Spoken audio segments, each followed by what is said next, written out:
You started making YouTube videos a couple months ago, right? Yeah, it's 7 weeks. Yeah, just about 2 months, pretty much. Wow. And in So your yeah, videos, what I like is I see that you're focusing content around budget deck builds. Is that correct? yeah. So that's always been a thing. Like with my friend group, they just don't want to spend as much money as other people. Where it's like, yeah, well, just buy this legendary for $100. That's fine. But it's like they, especially with Flesh and Blood, like you've spoken about it quite a lot, where the power level of the commons is up there. Like you can Oh, play yeah. fun competitive decks that are based on commons and rares. So I was Oh, like, there's just not much going out there at the moment. And if new players can see that as opposed to this $15,000 Fabled, maybe they'll be a bit more enticed to like play the game. exactly. And I think that's perfect because I'm the same way with my play group. We play every couple of weeks, and I honestly just have a bunch of bulk. I don't have too many majestics and rares, just Yeah, from the stuff I've opened, but I don't like go out and buy them as much to build decks around.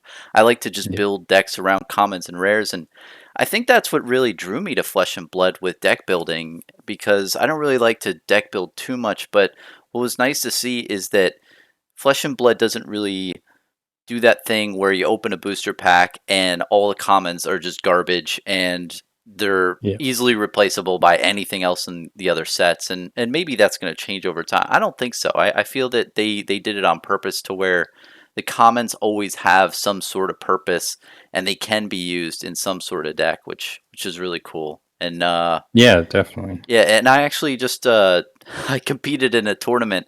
Did you hear about the Bash tournament? Yeah, I never got a chance to sign up for that one. With all the things going on in life, it was pretty hard to set aside the time. But yeah, it sounded good.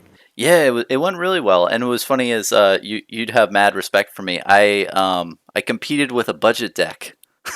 Nice, I did the nice. Guardian America deck, and it performed Yep. all right. I will say what's Yeah, interesting, and I'd like to hear your take on this. It seems like so far the budget decks are really geared towards aggro and winning the game faster because what I've seen is, especially with Guardian, the majestic and legendary armor is yeah, like it has a lot of armor. It has like that 2 and then it goes down to 1, so it's essentially 3 more health. But yeah. with the Definitely. other generic, it's more I think the chess piece, it's you gain 2 resources on 1 turn, and then the Goliath gauntlets is, 2 damage. And have you seen that Yeah, too? And what do you think about that? yeah. It definitely feels that way at the moment. They're very heavily skewed the defensive options, like the utility and the defense in one piece for the higher rarity, which is definitely good for competitive play. Hmm. Um, but yeah, it's just like it does skew the budget ones to try be as aggressive as possible without being able to lean back on those stronger equipments. Yeah. And what's interesting too is, have you seen the different cards for equipment destruction? Those Yeah, seem yeah, I really good, have. man. And I feel that those are really not looked at all. And once those, if there's more mechanics around that, can you imagine if you go turn 1 and you're playing dash and you've got that magnetic shockwave and you boost Yeah, like 3 times and then attack with it? If someone has to defend with their tunic or mask of momentum for ninja, they've just lost so much because I've played a yeah, couple of ninjas, and threatening mask of momentum when you do Kadachi Kadachi and then the third card is yeah. huge, and that's the game plan around that. So it'll be interesting to see if there's more cards around that. Do you think there's going to be more equipment destruction? I hope so. Yeah. Like those sorts of things that can level out the playing field between the high budget and the low budget. I think they're really important for the game as it grows. Just to give, yeah, the budget players more of an option against those stronger equipments.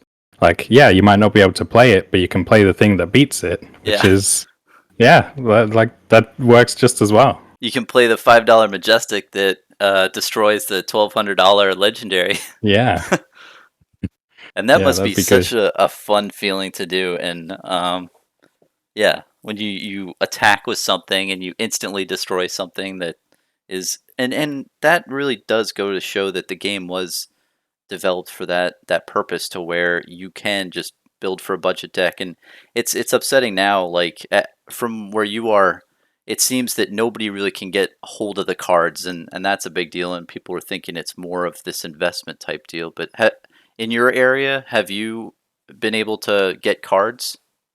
We've got Welcome to Wraith Unlimited at the moment. Still no Arcane Unlimited, which is a bummer. Like, pre-ordered that over 2 months ago.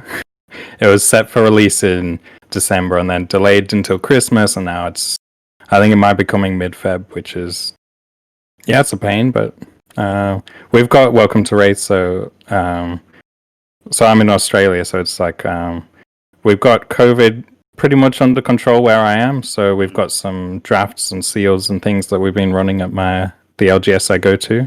So that's been great, yeah. And But it that's is weird too, limited at though. the moment. You guys haven't gotten any Arcane Rising in Australia? I think they Unlimited? had the first edition, yeah, but no unlimited, no. Because New Zealand's pretty close, right? I haven't looked at a map in a while. Yeah, someone said that they ship everything to New Zealand and then to Australia, but somehow it's just not getting either into Australia or out of New Zealand. I'm not sure which, Yeah, but but I guess it's yeah, just in transit, right? That's interesting. yeah, apparently. Yeah, and I've Mm. I've seen a lot too over here in the States. It's been tough. It seems that a lot of people got the boxes for what, $100, and now they're selling it for 150. But Yeah, yeah, I think it's just a short term blip, man. I mean, and you probably feel the same way. And it's really interesting once people start getting their hands on the cards and using them to see that the commons are where it's at. So, and tell me more about your channel. So you started it because you wanted to show people that there's good budget deck builds. yeah, pretty much. Like I'm not the perfect deck builder. A couple of people have given me suggestions, and I took them on board, and they've been good suggestions. But yeah, there was definitely this hole in the budget area on YouTube specifically, but just in general. I know Noxious now has posted some common only and 6 rare deck lists for each class, which is great. Um, and yeah, a bunch of people are handing out commons to new players, but they just don't really have a deck to build. So yeah, it's just something for people to build towards, really. That's cool, man. And I think you posted a video today actually, and I Yeah. haven't gotten around to watch it, but it was a beginner's guide, right? Yeah, to TCGs in general. So I was originally going to do just a beginner's guide to Fab, but it just kind of going through the script. It was very presumptuous. Like people already know about card games, how to play them, where to get cards. So I was like, this isn't going to win anyone that's not played a TCG. It's not going to convert like a ton of people that are invested in Magic. So I was like, we need those new players who haven't had a taste yet. But Mm. when I was looking around, there wasn't any resource that just grabbed everything together and said, this is everything. So I just put it on myself. That's cool, man. So you compared as well, like with the other TCGs too, and how Flesh and Blood relates to them? Because Yeah, a I little don't bit. really have too much of a background in Magic the Gathering or Pokemon. So when I hear people talk about how, like someone talked to me today about, they commented and said that you can build a competitive Pokemon deck for $100. And that blew my mind. I did not Yeah. know that it was that affordable, because what I like about Flesh and Blood is it seems that there's not going to be rotating sets. And I am more into, I'm a previous Magic the Gathering player, and that was upsetting when you collected cards from each set, and then Yeah. after a year or two they just rotated out and you had to buy all new cards. And it seems like Flesh Yeah. and Blood is saying no, you buy your cards and you can use them at any time in the future. Is that the same with other TCGs that you've seen, or that they have rotating Uh, sets? Yes, and most of them seem to have like a mix of a non-rotating and a rotating. Except I think Yu-Gi-Oh's just got the one like eternal like flesh and blood. But Oh, I didn't know that they have Eternal format. I think so, yeah. But they just kind of over time they all seem to be everyone's trying to print the best card, so everyone's playing the best card, and then uh, I don't know. I was playing Magic for 4 years or so, pretty intently, Hmm. and yeah, it was just like watching the Eternal format there get warped by every single new set that was printed. The best card slots into a deck, and it's just kind of too much for me. It's like if they're just printing with their new philosophy of like we need an exciting, expensive card for people to want.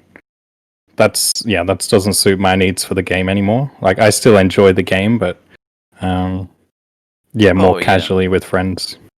Yeah, I feel you there, and yeah, I'm always gonna love Magic: The Gathering. It's a great game, especially the old school art. I'm a collector mainly, and I just love having the whole set.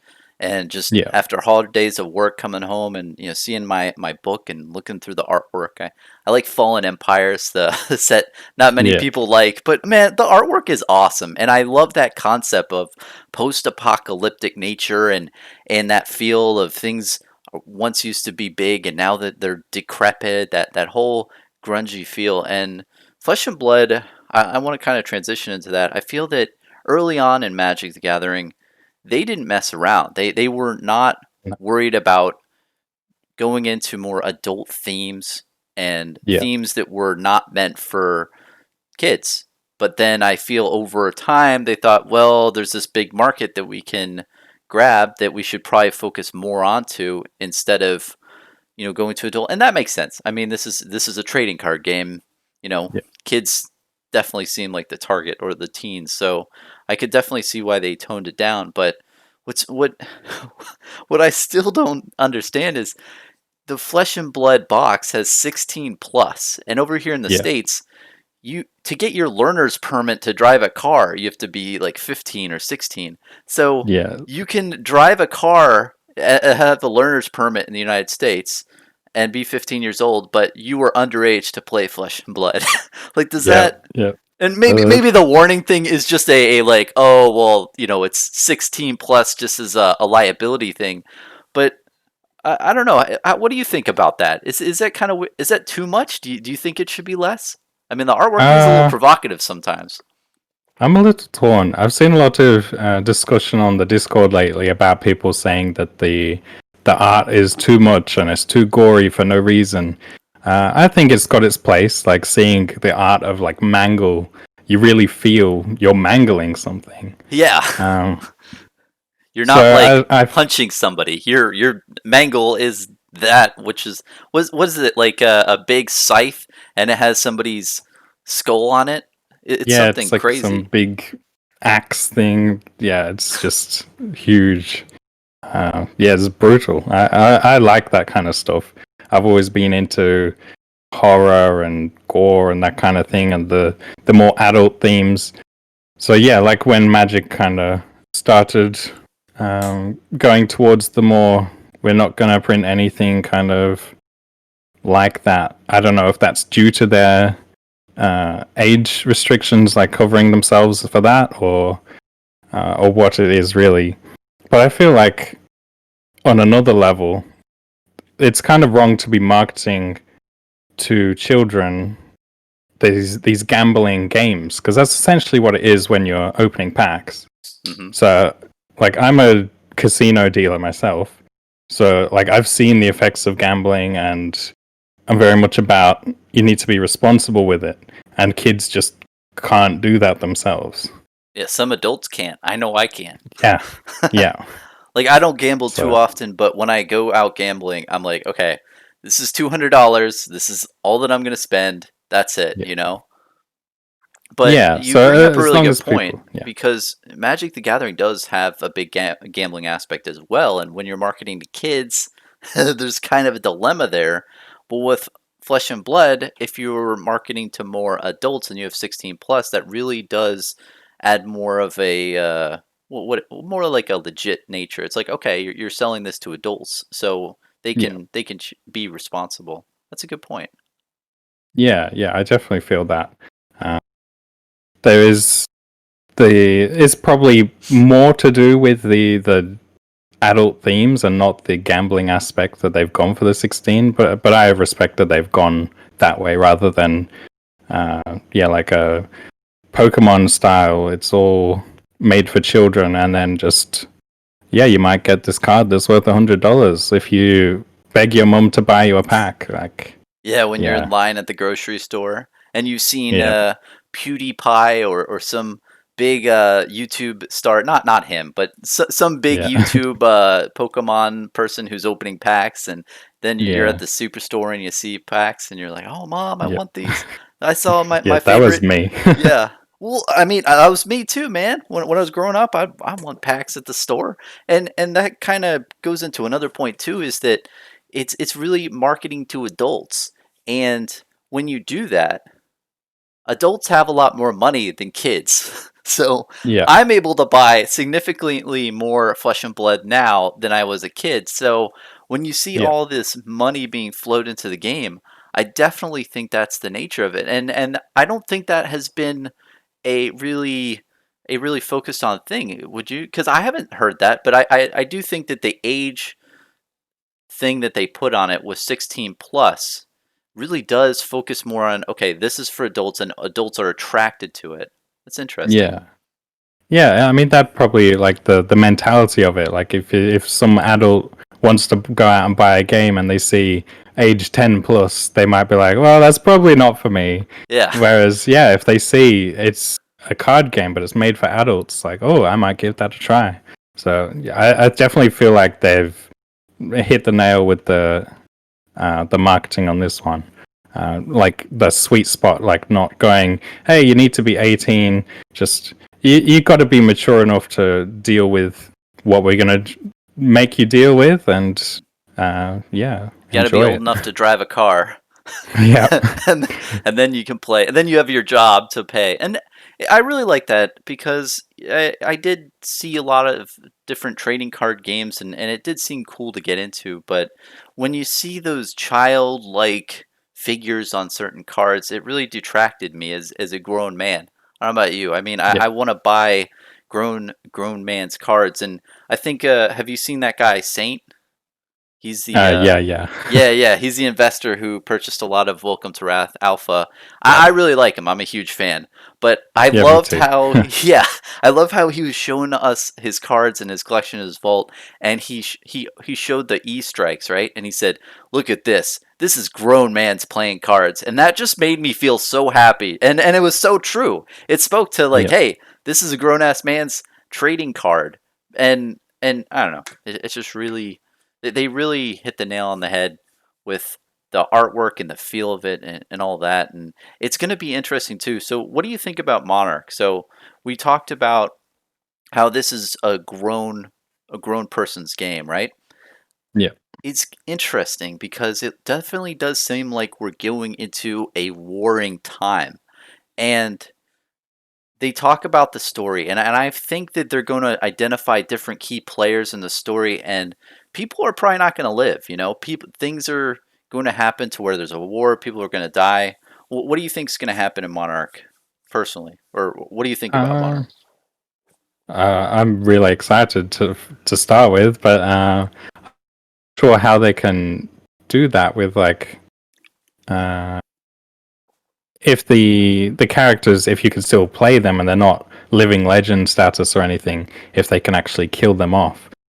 Ooh, that'll So be that'll be interesting. interesting to see how that goes. I mean, maybe they could, and then it's just like alternate universe, parallel universe kind of stuff. But that's probably a bit early on in the story to be going parallel universes. You have an interesting point. So, living legend status, that's when you win when a class or character, a hero wins 10 times, right? Yeah, In 10 tournaments? times in a tournament. Yeah, Hmm. I wonder if they're going to back that into the storyline. Like, you have a hero that becomes legendary in the story, or there's all those Celestials, and whatnot. Have you seen that kind of stuff? Yeah, yeah. I wonder if that's going to be like you have to transcend life and become a living legend, and legend is in the name of Legend Story Studios. So Hmm. maybe it's the story of the heroes becoming legends. I don't know. Yeah. My mind I mean, it wanders makes so often sense. with this. There's a lot to think about. Like, it's just they give us quite a lot to go on, but there's also so much unknown. It's very exciting to try and piece things together. Yeah, and at times I feel like maybe it's on me that I'm looking too much and trying to dig into things, but I really do feel that they gave us just enough to work through.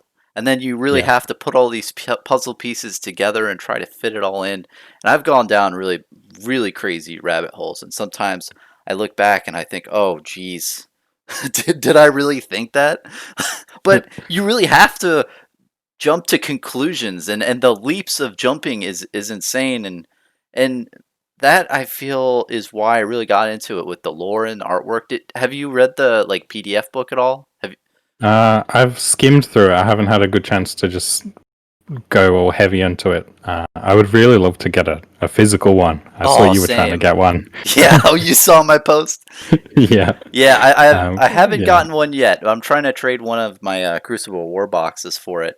But yeah, it definitely. But it's $600 on the secondary market, or eight It's a hundred. lot. It's a lot for a I, book. I'm I'm really hoping they come out with just a paperback version that anyone could get at some point. That'd be amazing to just. There's so much awesome lore, and I want everyone to get a piece of it. But yeah, it's kind of feels.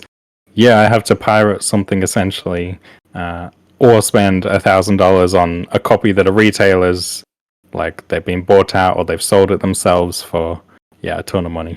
Yeah, or like falling on hard times, and they're like, "Well, Yeah, I have this $1,000 book that on I my was just shelf given for free. that I was given for free. Might as well get some money out of it." And honestly, it's hard, with all that stuff. I don't blame stores to extent. If you open an LGS in 2021, or if you have one, I mean, geez, that you're doing great things. I mean, I don't know how they stay in business with all the stuff that's going around, but yeah, the lore book is interesting, and it's only volume one.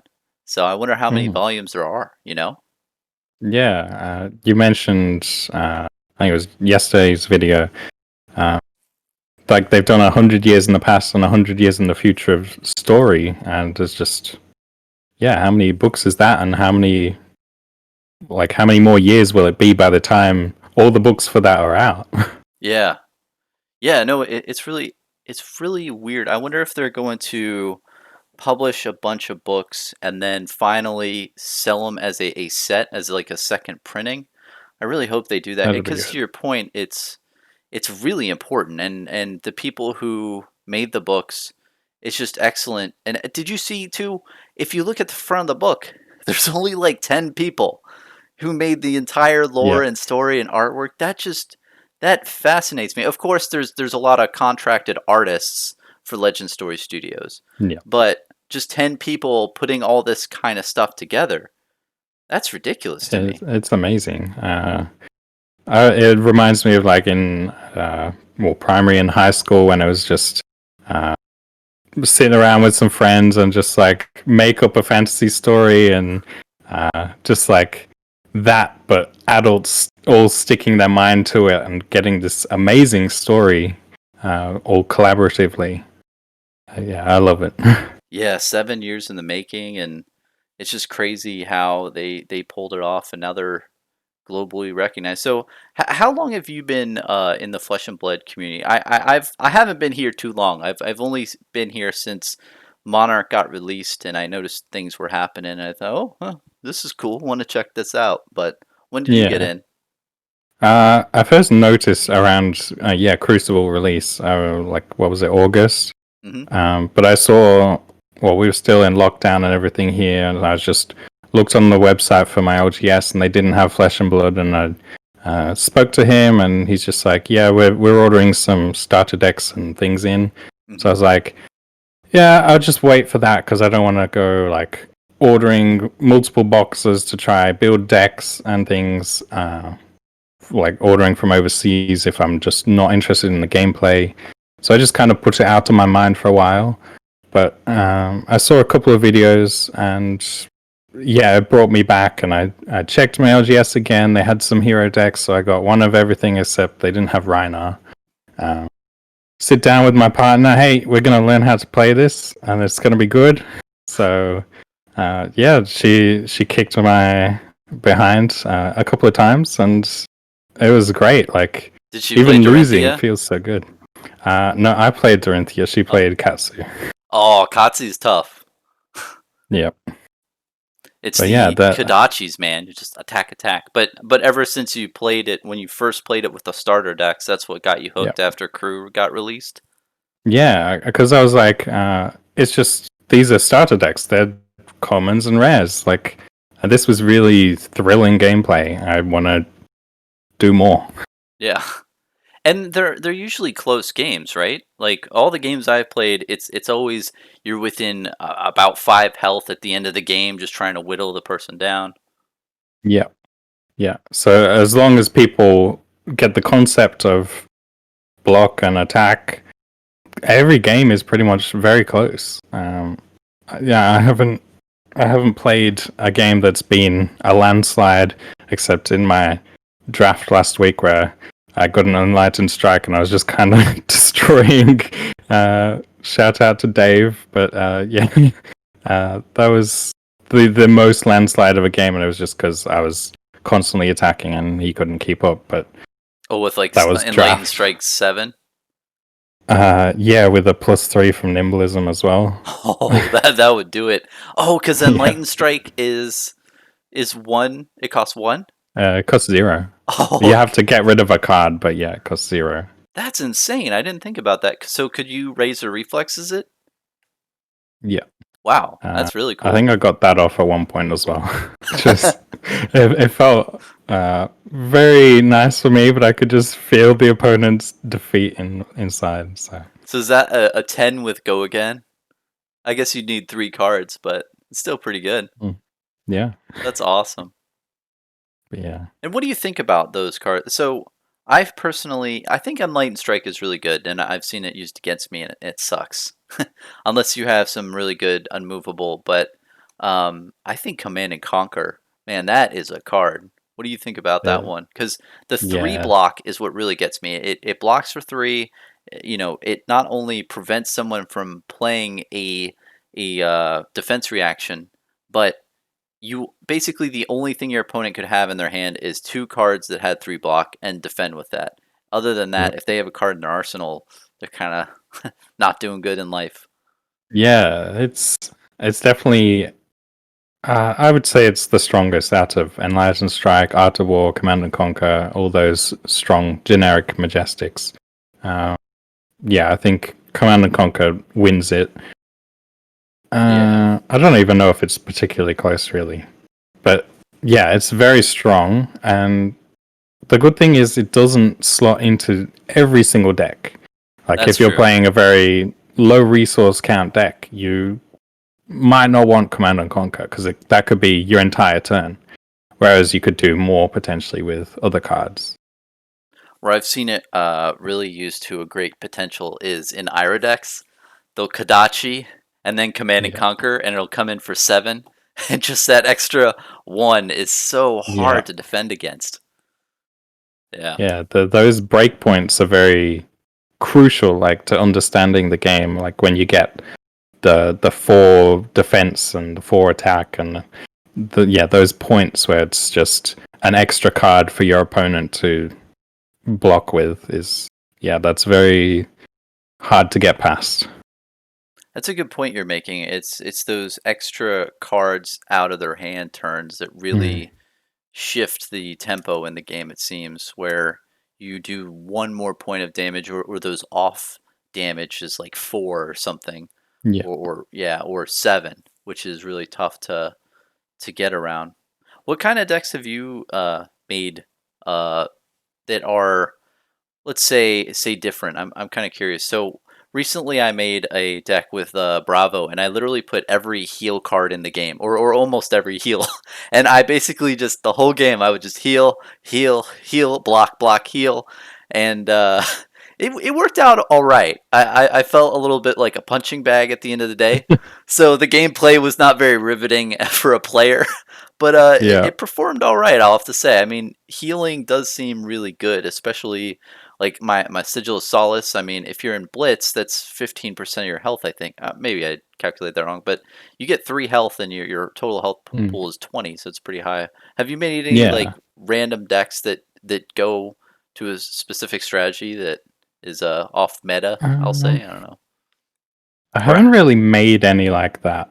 I tried a bit with KO with the whole every card is like you're rolling dice and it's random chance, discarding, that kind of thing.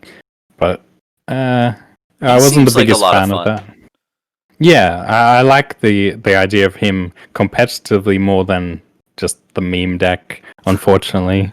But I do love those just janky decks. Because what's the Uh, highest you can hit with him? Because his ability, if you roll a 5 or 6, doesn't it do double it base damage? doubles. So you Yeah, could do like, I think the highest damage command is and like conquer. 7, right? A command. Oh Yeah, yeah. So you could do 14 damage in one turn. yeah. I think that was in Legend Story Studios. Their YouTube posted like a KO, just a showing of how KO plays. And yeah, I think they doubled a command and conquer. It's just like, damn, Oh, that's brutal. that is extremely brutal. And you put a pummel on that or something, and Yeah, they really go to town. And yeah, I think I saw that. Didn't they post that like 3 days ago or something? yeah. It was very recent. It was a little off for them, I thought. I mean, I was happy to Mm, get a video. I'll take any yeah, video that they want to post. If they want to post their work environment and seeing everybody on their computers and in their desks, I'd love to see that or any type of yeah. video. But I just thought it was interesting. They haven't posted anything in a while, but did see that KO thing. I guess they got in a who was playing that game? Do you know? Do you know? Maybe it was just an Uh, old footage that they had. yeah. I'm not sure. I'm really bad with names. Oh, you're good. I'm But yeah. terrible too. But I want to talk about too. Have you seen that video where it's James talking about his life experience at the New Zealand Nationals? I don't think I've seen that one actually. Oh man, it's so good. And I made a video recently. I haven't put it out there, but man, like a lot of people think like it's a investment opportunity, this whole flesh and blood stuff, but it's this video where he's addressing everybody at the New Zealand Nationals in September. And he basically talks about the story about how when he was 14 years old, he went to a Magic the Gathering tournament, and it was like the best day in his life up to that point, he said, which I thought it was funny. He Yeah. clarified there to reduce liability. But Yep. essentially, he said that moment in time shifted his life. And from that point forward, he wanted to create trading card games that got people together in the flesh and blood. And it does seem Yep. like every decision around the game is focused towards that. But like, what are your thoughts? Have you seen that too with Legend Story Studios and Flesh and Blood, that they're more focused on the players and gameplay? Yeah, definitely. And supporting the LGSs, especially like through all COVID and everything. Like when I saw the retailer kits and everything, I assumed that they just had to like LSS would send them an email, hey, can you like pay shipping or something at least? But no, I just hear they just turn up at people's doorsteps of their LGS and they're in the game now. Yeah. I love that. And then I like the not what would it be? Not wanting to make a digital client, and I think they said if they did, it would still be like for LGS support kind of thing. Hmm. Um, yeah, I'm a big fan of just because that's what I like about the game the most, just the community and being able to have a bit of back and forth chat while you're getting beaten or beating your opponent. Um, Yeah, because I'm the like I same way. played mm, Like when I was in with the tournament, I like talking to people and just having a nice chat instead of it all being very too yeah tense and like tense. clinical. Yeah. Yeah, but you were playing with who? I'm sorry, I cut you off there. No, when I was playing Magic, I played Magic Arena quite a lot because it was going into lockdown. I was like, I'll get my card game fix, and it's just you play a game, you win or you lose, you play the next game. It was just like it was kind of draining as opposed to fun like it's supposed to be, which is that was a very much like, okay, I don't want to do this anymore, and then just hey, there's a new game out that's focused on the thing that you enjoyed, Yeah, which is and kind of what's like stars align. yeah, and what I like too is I'm slowly learning this. I'm not very good competitive player at all, but I'm slowly learning that there's different ways that you can play your hero against other heroes. Like for instance, if you're versing a wizard, you do not want to drain all your cards out of your hand because they will light you up and kill you in one Yeah, turn. And if yeah, you're versing something like a data doll, you have to be very aggressive and try to beat them down before they can get all their stuff, especially Dash too. I mean, once Dash gets all those items that can just let you chain gun your gun yeah, attacks. Have you seen that? Like when you're yeah. playing a With deck, the it can be played multiple different ways depending on who you're facing. Yeah, definitely. There's like even with such a small card pool, there's still so much variety in how you can play your deck and then make your opponent play against it. It's amazing. Like with basically 2.5 sets, just how much depth there is already, and it's like the game isn't even fully realized. Monarch is gonna change everything. It's like, well, this is gonna be good. Yeah, yeah, and that's the funniest part about this whole thing is that the whole game isn't really out yet. That we've been told. There's supposed to Mm. be some insane new thing in Monarch that's gonna change how things are getting played. A lot of people think it's the graveyard. What do you think? With the it said wasn't people on the Reddit saying something about the pitch system is gonna be totally revamped?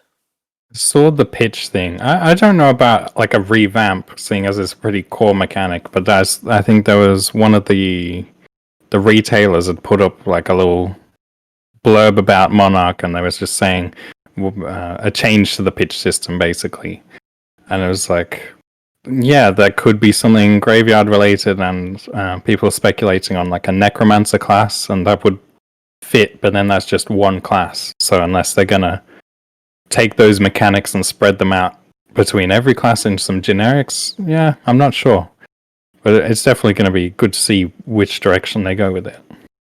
Yeah, it'll definitely be interesting to see how it changes the current environment. I mean, I've heard also there's talk with people thinking, well, there's heroes, or they're going to be villains. Do you think they're going to do Hmm. that kind of thing? I Um, wasn't too I sold on don't that think they theory. will yet. Yeah, if they do, I don't think it will be this year or anything like that. I think there's just so much design space with heroes already. They don't want to be diversifying the player base. And it's like, oh, I want to play a villain, but now there's only 4 for the next 2 years or something like that. So if they just focus on, let's get all these heroes and classes out, and then fill up other classes with other cards to give them different variations of play styles, and just grow from there, rather than we got heroes and now we got a handful of villains. Good luck. Yeah. And what's crazy too is that there are even more classes that are going to be released in each set, it seems. So Mm, we have Monarch, and it seems with every core set or standard set, I forgot what the word is around the sets. I know mm, there's a supplemental, which was Crucible, but then there's the two core sets in every year. So next year we've got Monarch and Kingdoms, and then yep, we'll have some supplemental set as well, most likely. But yep. there's going to be 8 more classes to play from next year. Does that just blow your mind? I mean, It does. I'm not the biggest fan of like bringing all these classes in when there's already a few that are kind of lagging behind in competitiveness and just variations. Like, I don't know. I like ninja a lot, but there are a lot of ninjas, and it's like there's one of each of these other ones. Uh, and like I'm a big fan of ranger, but ranger is or one of those lacking classes. So I'd love to see like they just introduce traps, and then if they don't into like do something with them for the next year, that'd be kind of disappointing. That's a good point, and I think the card pool is going to be like 306. And I'm Mm, really wondering currently, are they going to print more of the Warrior and Guardian cards, or the Welcome to Wrath heroes, and mm. Arcane Rising, and the new four? Or are they just going to put a bunch of generics out there that help everyone?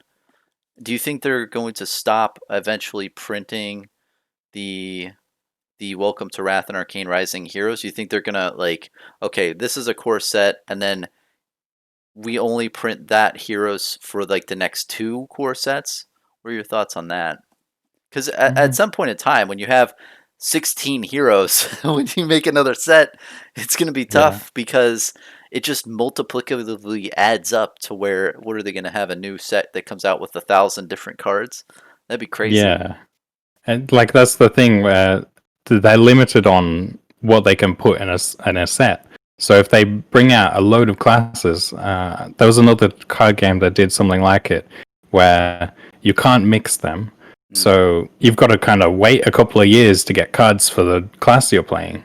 So I feel like if they do like two new and two old heroes, whether it's just the same one or just a new one of the same class, something like that to keep those people who pick a hero or class and stick with it, just keep them still invested rather than just you've got to wait. It'll come maybe sometime in the future. You'll get a handful of new cards, but yeah, if it's just all loads of generics every set that you can add to your deck, I think that's gonna be not too great for the game. But Yeah, yeah, I'm I'm with keen you to see. because then you don't have as much variability in the classes, and I mean, I hate to speculate and think that they're going to do some sort of thing like that. And again, it's like Mm, we were talking about before, where we almost have to jump to conclusions. But in the lore book, it did say something to where it showed a bunch of these classes,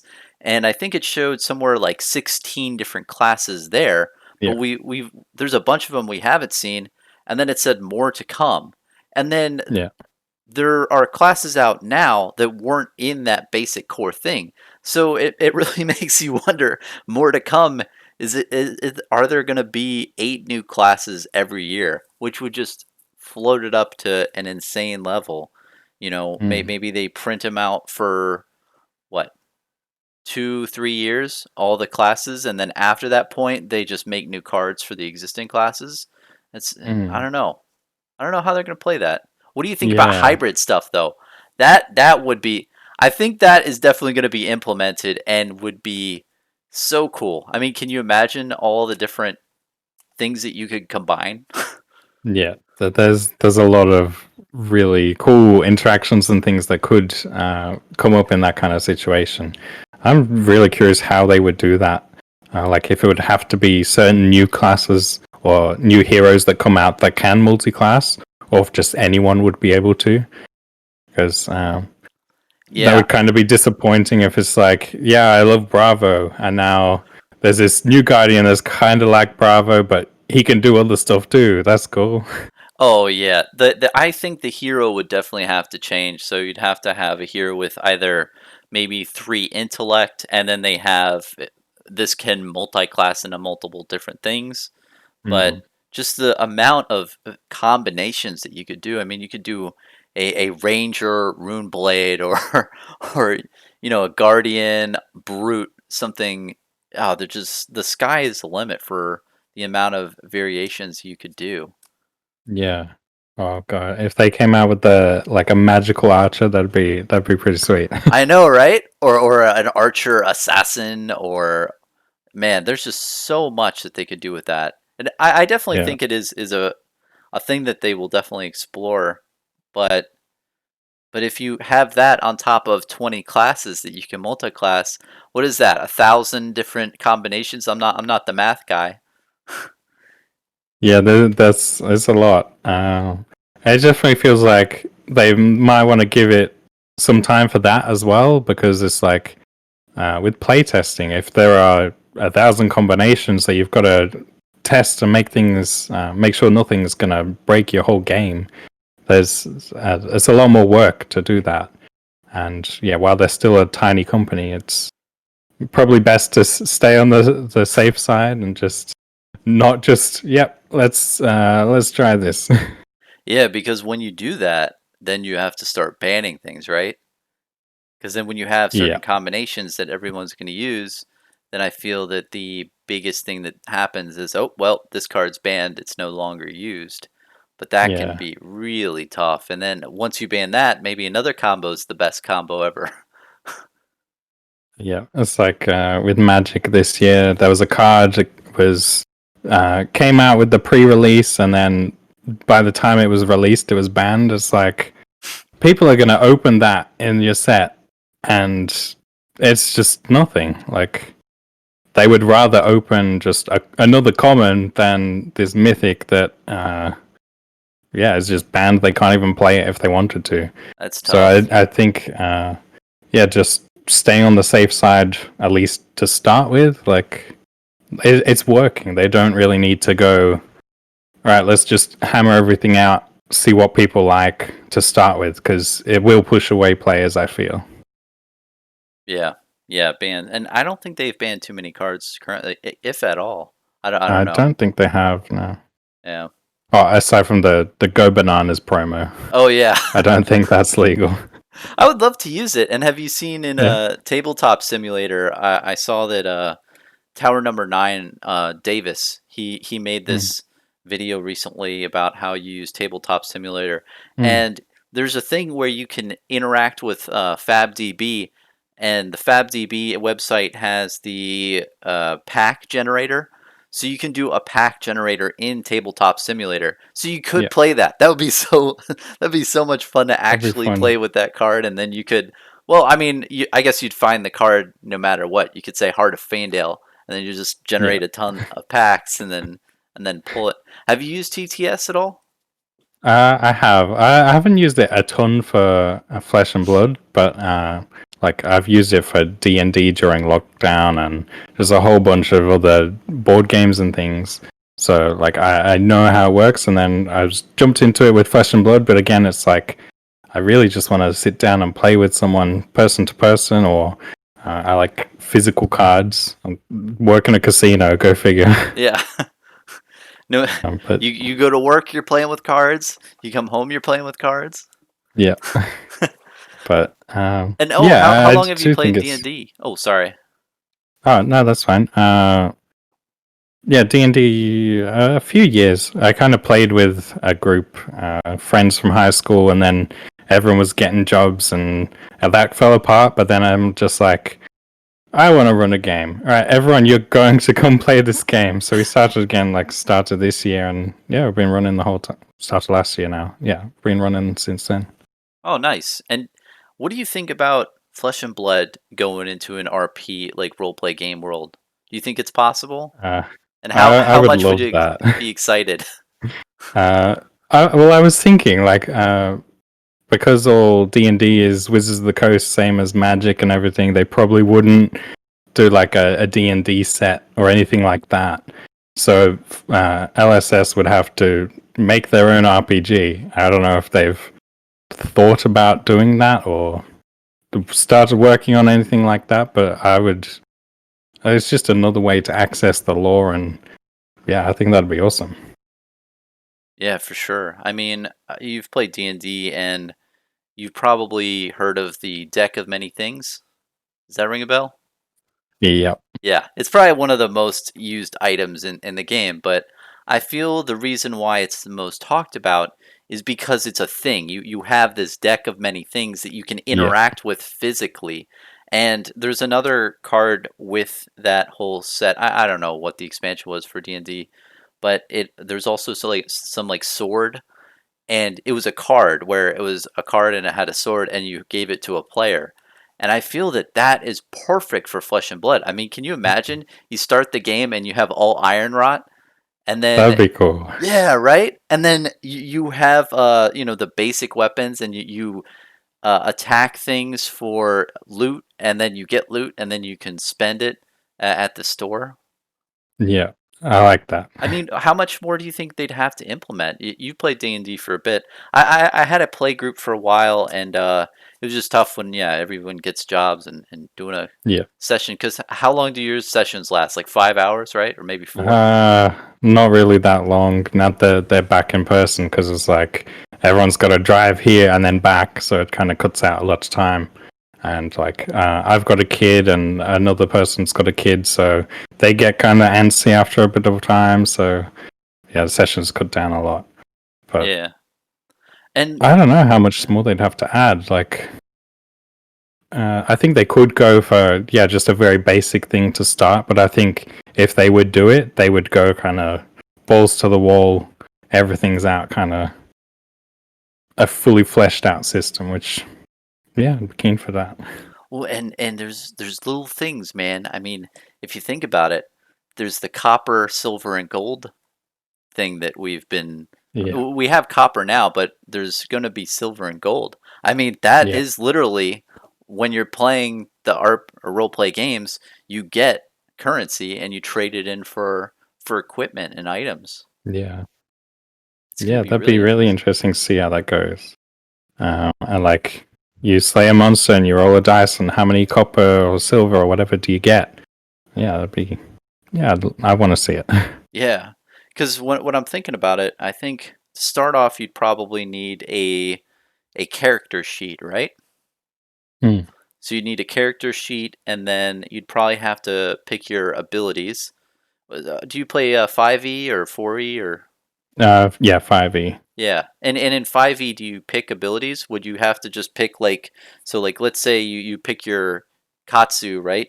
And then you say, "Oh, okay, I want Surging Strike as an ability."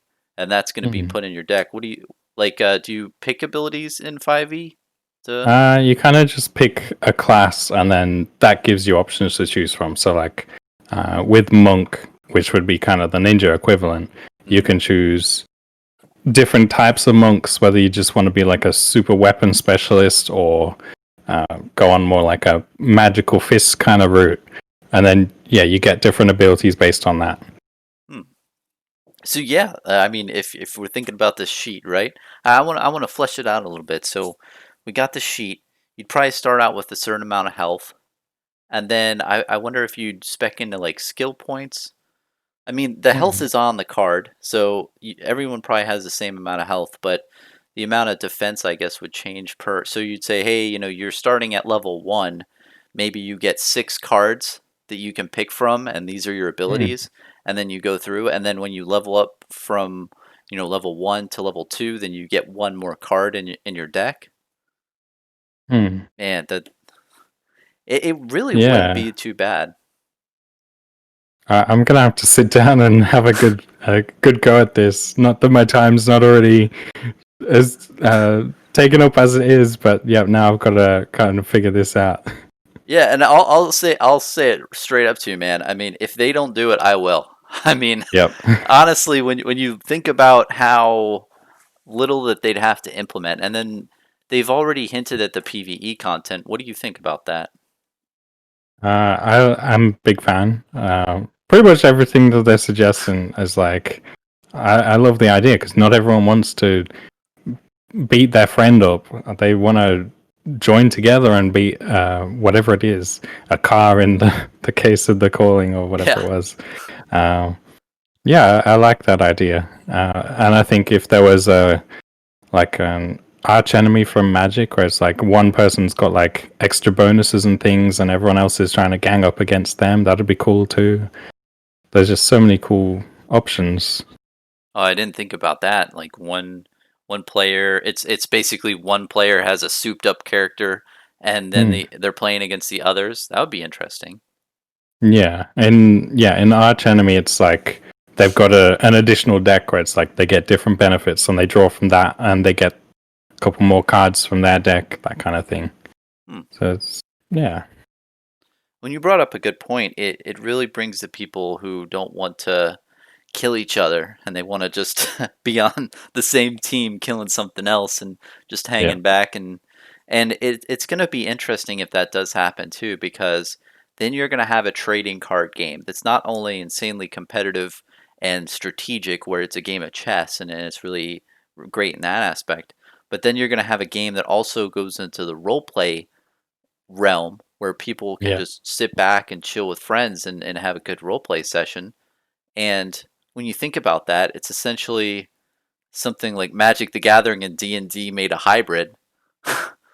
Yeah, like you're just sitting down with some friends, and the guy from Enlightened Strike is just trying to beat you all, and you Yeah. gotta just you're all these heroes from this region of Wraith, and you've all got to fight together. That's yeah, I like that concept a lot. Yeah, I think they're going to do that with the PvE content and have a bunch of the classes fight on the same team and go against a big boss. And I think the scheming skeleton, he made a really good PvE speculation video. Did you see that? Yeah, I did. I think it's Flesh and Bones. That's like Yep. the perfect name, I feel. That was a Such a good really name. it's such a good name for him. He's like, I'm scheming skeleton, now I'm flesh and bones. Yep. And he had a really good point to where, it's one big boss and you're fighting. And when he showed that one artwork, did you see Tripwire Trap? Yep. And when I saw that, I was like, oh, geez, that makes total sense. It's a bunch. And the people in the picture look like adventurers in a D&D game. I mean, Yep. it's so eerie. And I just can't imagine it if they go through with it, because yeah, it is that concept like I was saying before, like when you have something in your hands, then you're holding it and you can see what people are doing. I feel like that's Yep. really important. And did you ever play by chance D&D 4E, like the fourth edition? No, never played fourth edition now. So fourth edition got probably the biggest amount of criticism by hardcore D&D people for Yeah. being too video game esque. But honestly, I liked it. I like a lot of video games, so I was more drawn in. But it, Yeah. it did it to where they have like different abilities, and I think that's the exact same thing as what Flesh and Blood cards have. It's an Mm. ability your hero can use. So yeah, I don't know. But it's gonna be really interesting to see if that goes down, man. I know that. I mean, you would probably talk to your play group and be like, "Hey, got to do this Flesh and Blood campaign." Do you Yeah. do you run different campaigns other than just D&D? No, it's just this one at the moment. I play in a couple online, but yeah, just this one that I'm running. I would like to run Pathfinder, but it's a bit too much for my players. They're just like they just want to sit down and have fun rather than read a 600-page book of rules. Yeah, yeah. Pathfinder. I think I heard in the defined rules at the end, there's some crazy situations that they outlined, right? Like if Yeah. you fall from a 60-foot thing and you've been eating a lot of ham, how much damage do you take? And it's like a two Yep. d8s plus three or something, and it's just a pretty complex, and that is a good point. So when you make D&D campaigns, when you do it, do you try to be more, well, the DM gets to decide more what happens instead of consulting rules as much, but make it in the realm of what's happening? Pretty much. Like when I run stuff, it's very much I just kind of go with the flow. I'm not going to stop and look up a rule for however long it takes. I'll just kind of go, I think it's in this ballpark. I'll need to check after, but like this is what it is right now because that I'm the one running it. But Yeah. it works with my play group and everything. I think some are far more. We need to do everything by the rules, but yeah, I'm not too fussed. And how is how what's the distro of combat to just normal street encounters, do you think? Because when I played, it was 80% combat because that's what my play group liked. But I know in other campaigns, I think it's not a lot less combat. Mm-mm. Mine's been really all over the place. Kind of just depends what the players want to do. But I think we had 3 sessions where they just like entered a city and they just didn't want to do any combat. I kind of threw a few things at them and they just no, we'll just leave them people to get attacked. It's fine. It's just yeah. But now it's about 50-50 ish. Okay, that's good.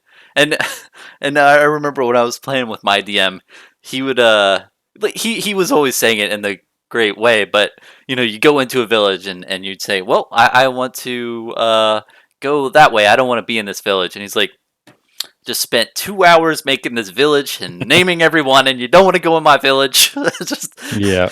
okay, and that's what's kind of interesting, and that I think is the hardest part that they would have to implement is how do you adventure? What are those encounters like? And maybe it would be more up in the air. I mean, the whole combat system seems totally fleshed out, Mm. but when I hear the name Legend Story Studios, it's not Legend Game Studios or Legendary Mechanic Studios. It's a story. Yeah. So I'm thinking, are the cards going to be more story driven, or maybe the deeper meaning will be in the story and the cards are just people fighting each other? It's Mm. it's hard to know. Uh, yeah, I mean, with all the borders on the cards and things as well, like that's a bit of a story in itself. Like, hey, these people are from the same region. Like, did they come across each other? Will we find out? Were they 100 years apart? Yeah, we don't know yet. Yeah. And there could be faction wars. That's another good point. Is Hmm. maybe when they create the new classes, where are they going to put them in the world of Wrath? Like, are they going to put them in different areas, and how many are going to be in each area? Because I think there's 8 different regions, right? Yes, I think so. So now I think we have one hero in each region. Yeah, I think the base heroes there's one of each, That sounds right. and then yeah, there's the young heroes where there's some overlap with the adults. That's true. It's gonna be really interesting. I wonder where they're gonna put all these new ones if they've already put like one ofs in each. I guess Mm. they'll split it out maybe, and I have a theory too on the next type of hero classes. Have you noticed that Welcome to Wrath had it mostly melee, and then if you look at Arcane Rising, those seem like ranged classes. Yeah. So my theory is more this is going to be tanks or healers. What do you think about that? Have you seen that? Yeah, I think both of those is like a good mix of tank and healer would be. Yeah, that'd be interesting because everyone knows at some point there's going to be a cleric. Yep. There's going to be maybe some like holy paladin kind of style um, defender of the queen, the monarch, or something like that. Uh, Oh yeah, we yeah, don't know there's about the just Monarch. Do you know who that is? not too sure. Yeah, same. More Like speculation. more speculation. More things where they give you a little piece, little crumble, and you have to make a whole piece of pie out of a little piece. Yeah. I don't know, man. I Uh, and I don't know. I honestly I've made videos in the past and I talk about things and then I rewatch them before I just put them out into the internet and I think, oh man, I cannot air this. Like this yeah. is too far fetched of an idea because it really does everything that they produce. It seems up to this point is begging you for more, and I think it's really from focus too. And you've probably heard me say this in the past like 10 different times and a ton of different things, but it's true, man. I mean, they're focused currently on one thing, and that's okay. We want to distribute this product and get everything in place here. And then 2021, it definitely, I think that they're going to focus on market share more. Well, what do you think about their execution there? I like it. Yeah, I think making sure that people can get the game is very important, and just yeah, there's a lot going on, and I think they're nailing one thing at a time, getting it spot on. Like it doesn't have to be perfect in every single way, but as long as they get the core of it there, and then move on to the next thing, rather than just let's try to do these 8 things at once with our team of 10 or whatever it is. And it's like, yeah, just very mixed and not as fully realized as it probably could be. But yeah, I think they're doing great with that. Yeah. And honestly, going back a little bit on the D&D aspect, there's something I wanted to comment on is that you've had probably a couple experiences in D&D, and I'm curious, if you've had any like memorable moments. So I can tell you one of mine from my play group like 5 years ago, and I feel that that really does solidify if you have like a story to tell after your play sessions. It's something really that sticks with you for a while. But I remember there's this one time in this orc encampment, right? And my buddies were fighting these orcs, and there's this thing in the event where if at the end of each round you had to roll a dice and see if more orcs came. So Yeah. we, one of my buddies, it was I think 2 hours into this encounter, and he said, "Oh man, I gotta go to work tomorrow morning. I gotta get some sleep." So he went to bed for 4 hours, and then he woke up, and it was 6 a.m. and we were still playing the same encounter, and we Nice. were all in like huddled in a circle, and our healer had this one really overpowered heal ability where it healed everyone in a circle. So people would like die, but then if they got healed any little bit of health, they'd Yeah, they're resurrect. right back up. Yeah. Yeah, so we'd constantly be died, resurrected, and it was just mayhem. All these orcs were coming. We finally beat them. I think at 7 in the morning after this guy went to work, but it was I don't know, like somewhat like a 6 hour encounter, and it's those stories that really stick with you. Have you ever ever had some like crazy stuff like that? I don't know. Most of uh, I mean, in the first time that we were all playing D&D for the first time, there was a lot of silliness. Like, my partner's character was just all like, she was a high elf who's just high. So, I love that. so that was a good bit of fun. But mine's had a bit more of a like a serious story-driven tone to it. Probably just more because it's gone on for longer than the previous one did. But uh, like just the brutality when they're trying to figure out how these undead are rising, and they find some mind flayers, and one just gets his uh, hand reaches inside and pulls the brain out of one of the players, and it's like there's all these How crazy did that player? moments. How did that make that player feel though, man? He was. I don't know. There was a lot of tension there. It's like, yeah, you failed your save, and I managed to hit, so you're dead. But then they were working for the queen, and they managed to. They had like a spell to stop the brain decaying, so they took the brain, took it to the queen, who had a cleric who can resurrect him. So there's been a lot of cool story stuff with that, like just one on one with him, like telling him how his character's reacting to different stimuluses, where it's uh, changed how he's viewing the world and perceptions and visions and that kind of thing, which has been really cool. And do your players have backstories for all the characters that they make? Uh, Most of them do. Some of them wanted to just like, let's just go with it, and that's fine. But some also had like a more fleshed out. Uh, I was sent from the heavens, and now I'm trying to help with this thing on the mortal plane, and yeah, there's a whole bunch of cool stuff.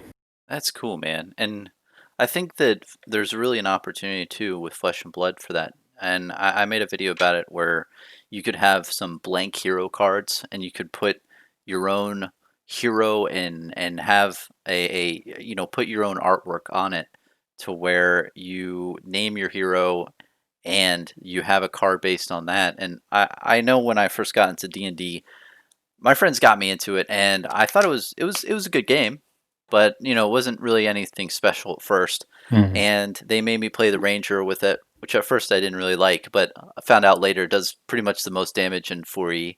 So it was a really necessary hero to have. But literally Yeah, all your attacks were just like, I attack once, I attack 2 times, I attack 3 times. This is my ultimate yeah, ability. Oh my gosh, one more time. But what really got me invested is I created a backstory for the character because they, my DM wanted me to. I was like, "Oh, grumble, grumble. I'll make the backstory." So I made it, and this whole time I wanted to be another character. I forgot what it was. I wanted to be some sort of mage character. But then when I made that backstory for my ranger, there's a switch that flipped off in my mind, and I was like, I want to be this ranger. I identify as this ranger. And have you seen that in the yeah. people with D&D? Yeah, definitely. I feel it a lot in myself when I'm playing a character. Like I'm playing an elvish. He's like a wizard that focuses on blade singing, so it's just like using a sword with magic and all this kind of stuff.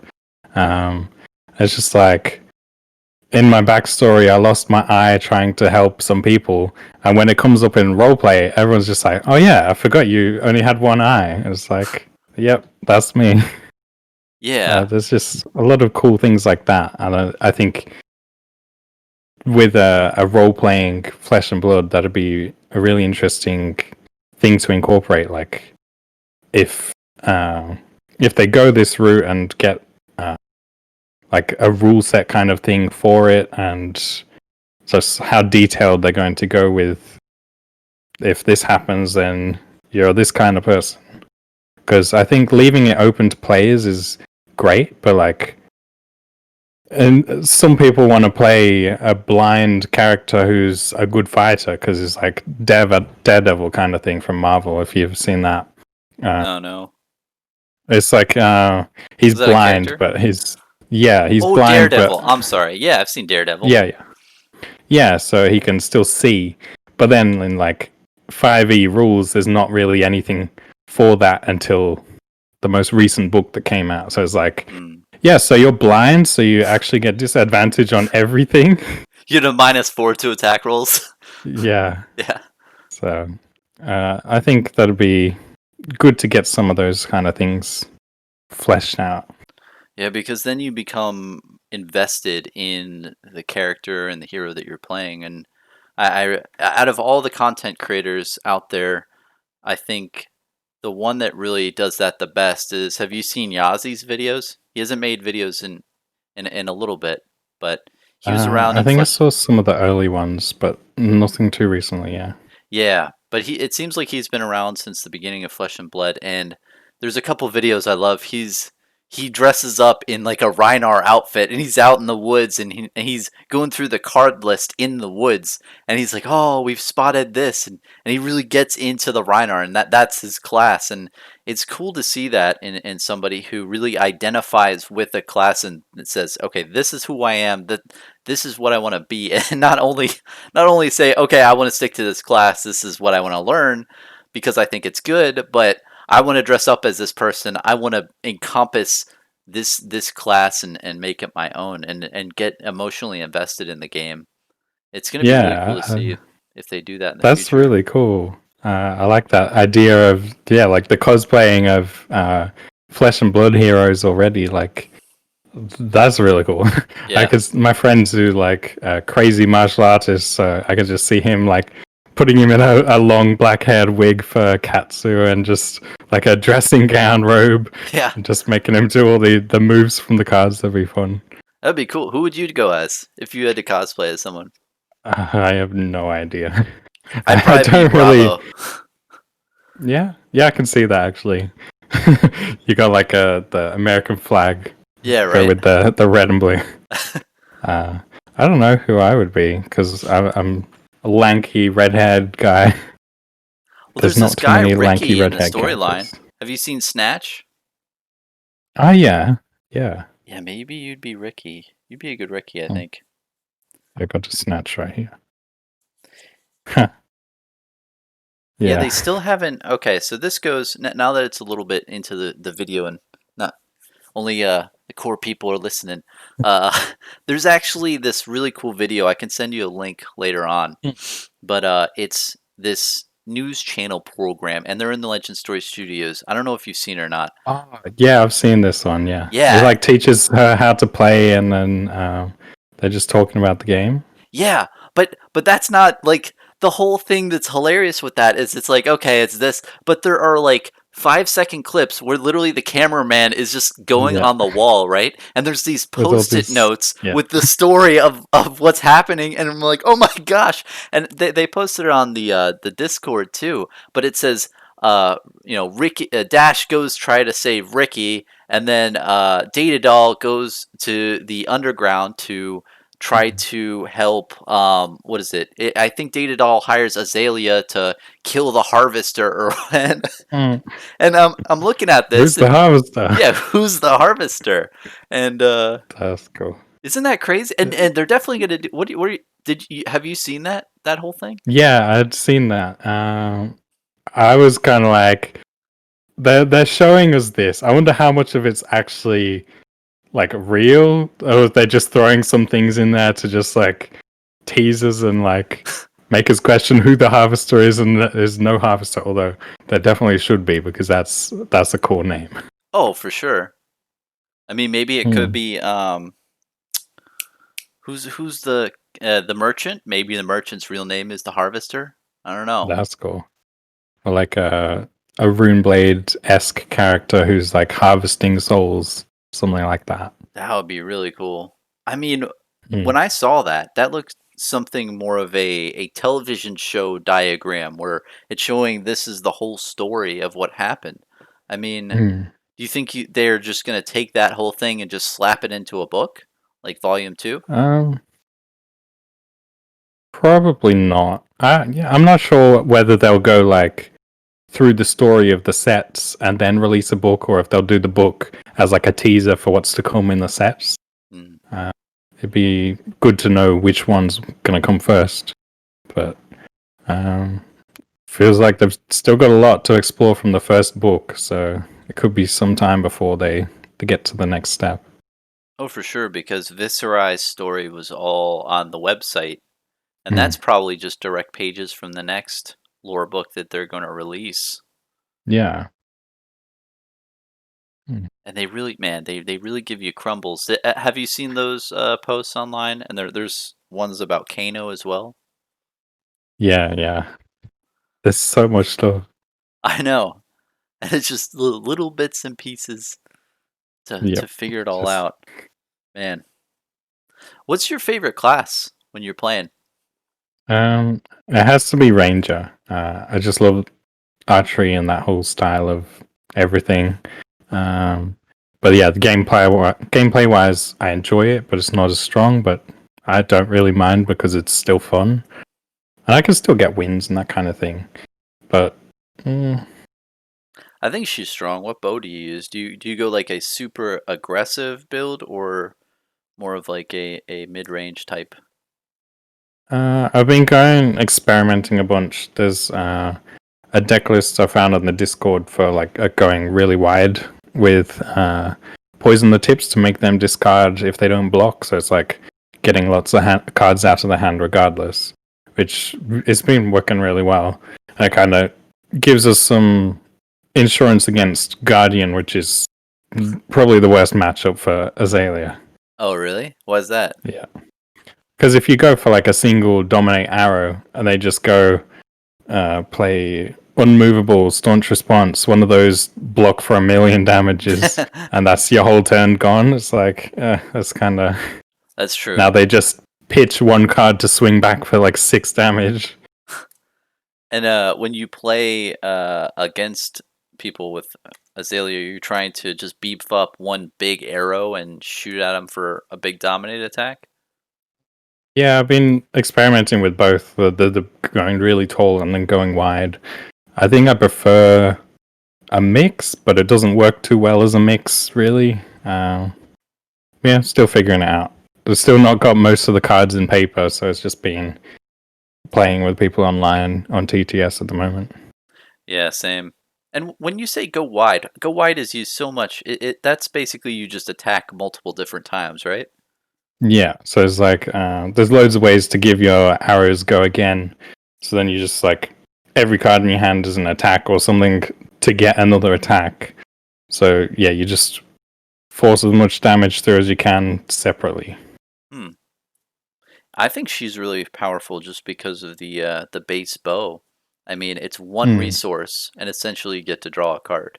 I mean, that's huge. Yeah, yeah, especially if you've got some yellows and blues, so it's basically free and pays for itself. Yeah, I like Death Dealer a lot.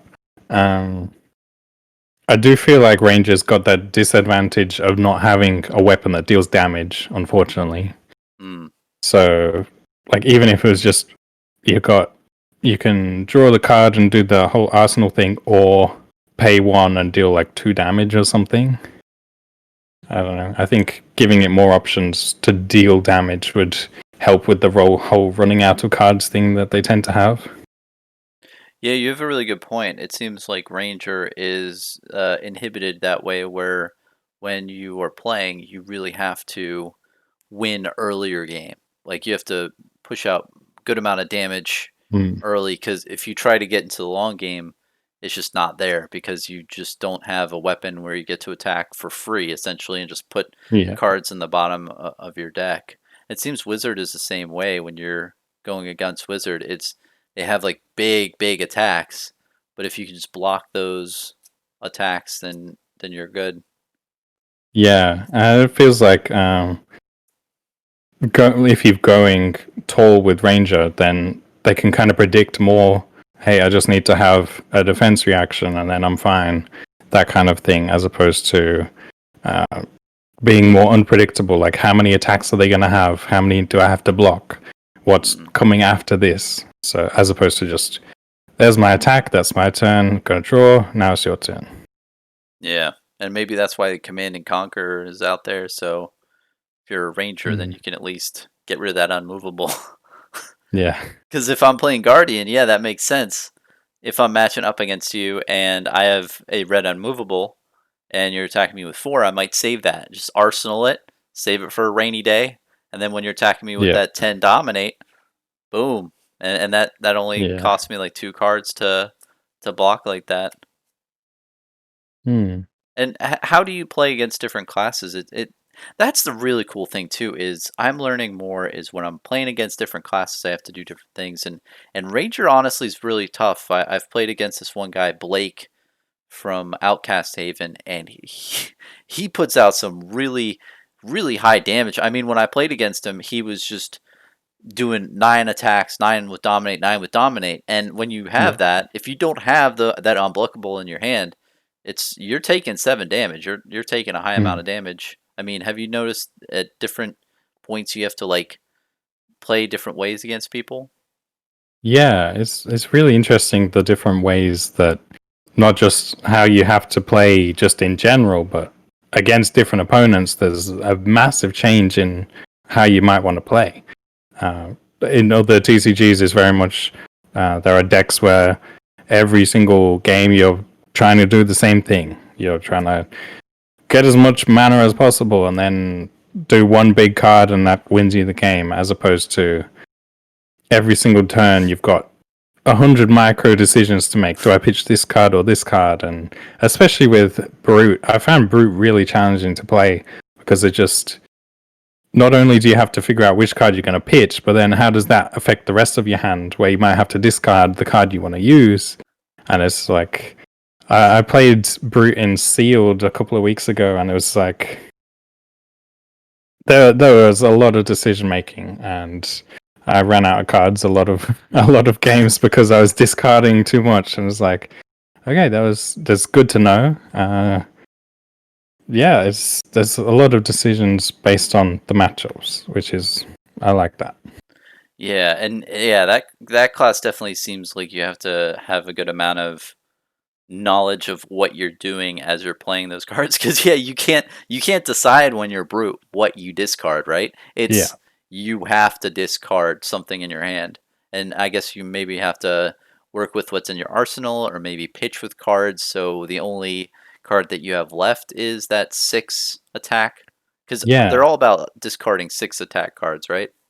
yeah. With Reinhardt, that's his thing. Like, when you discard a 6 power thing, you get to intimidate the opponent. So yeah, there's like, if you've got 2 cards that you want to set up with, and one requires you to discard, and the other one just has the effect where you have to pitch to do it. But it's like, yeah, there was a lot. Like, I was going through my sub super deck for that again just before, because I finally got the cards to finish it in paper. And it's like, just doing some more test hands. It's like, what would I do in this situation if I'm playing first or playing second?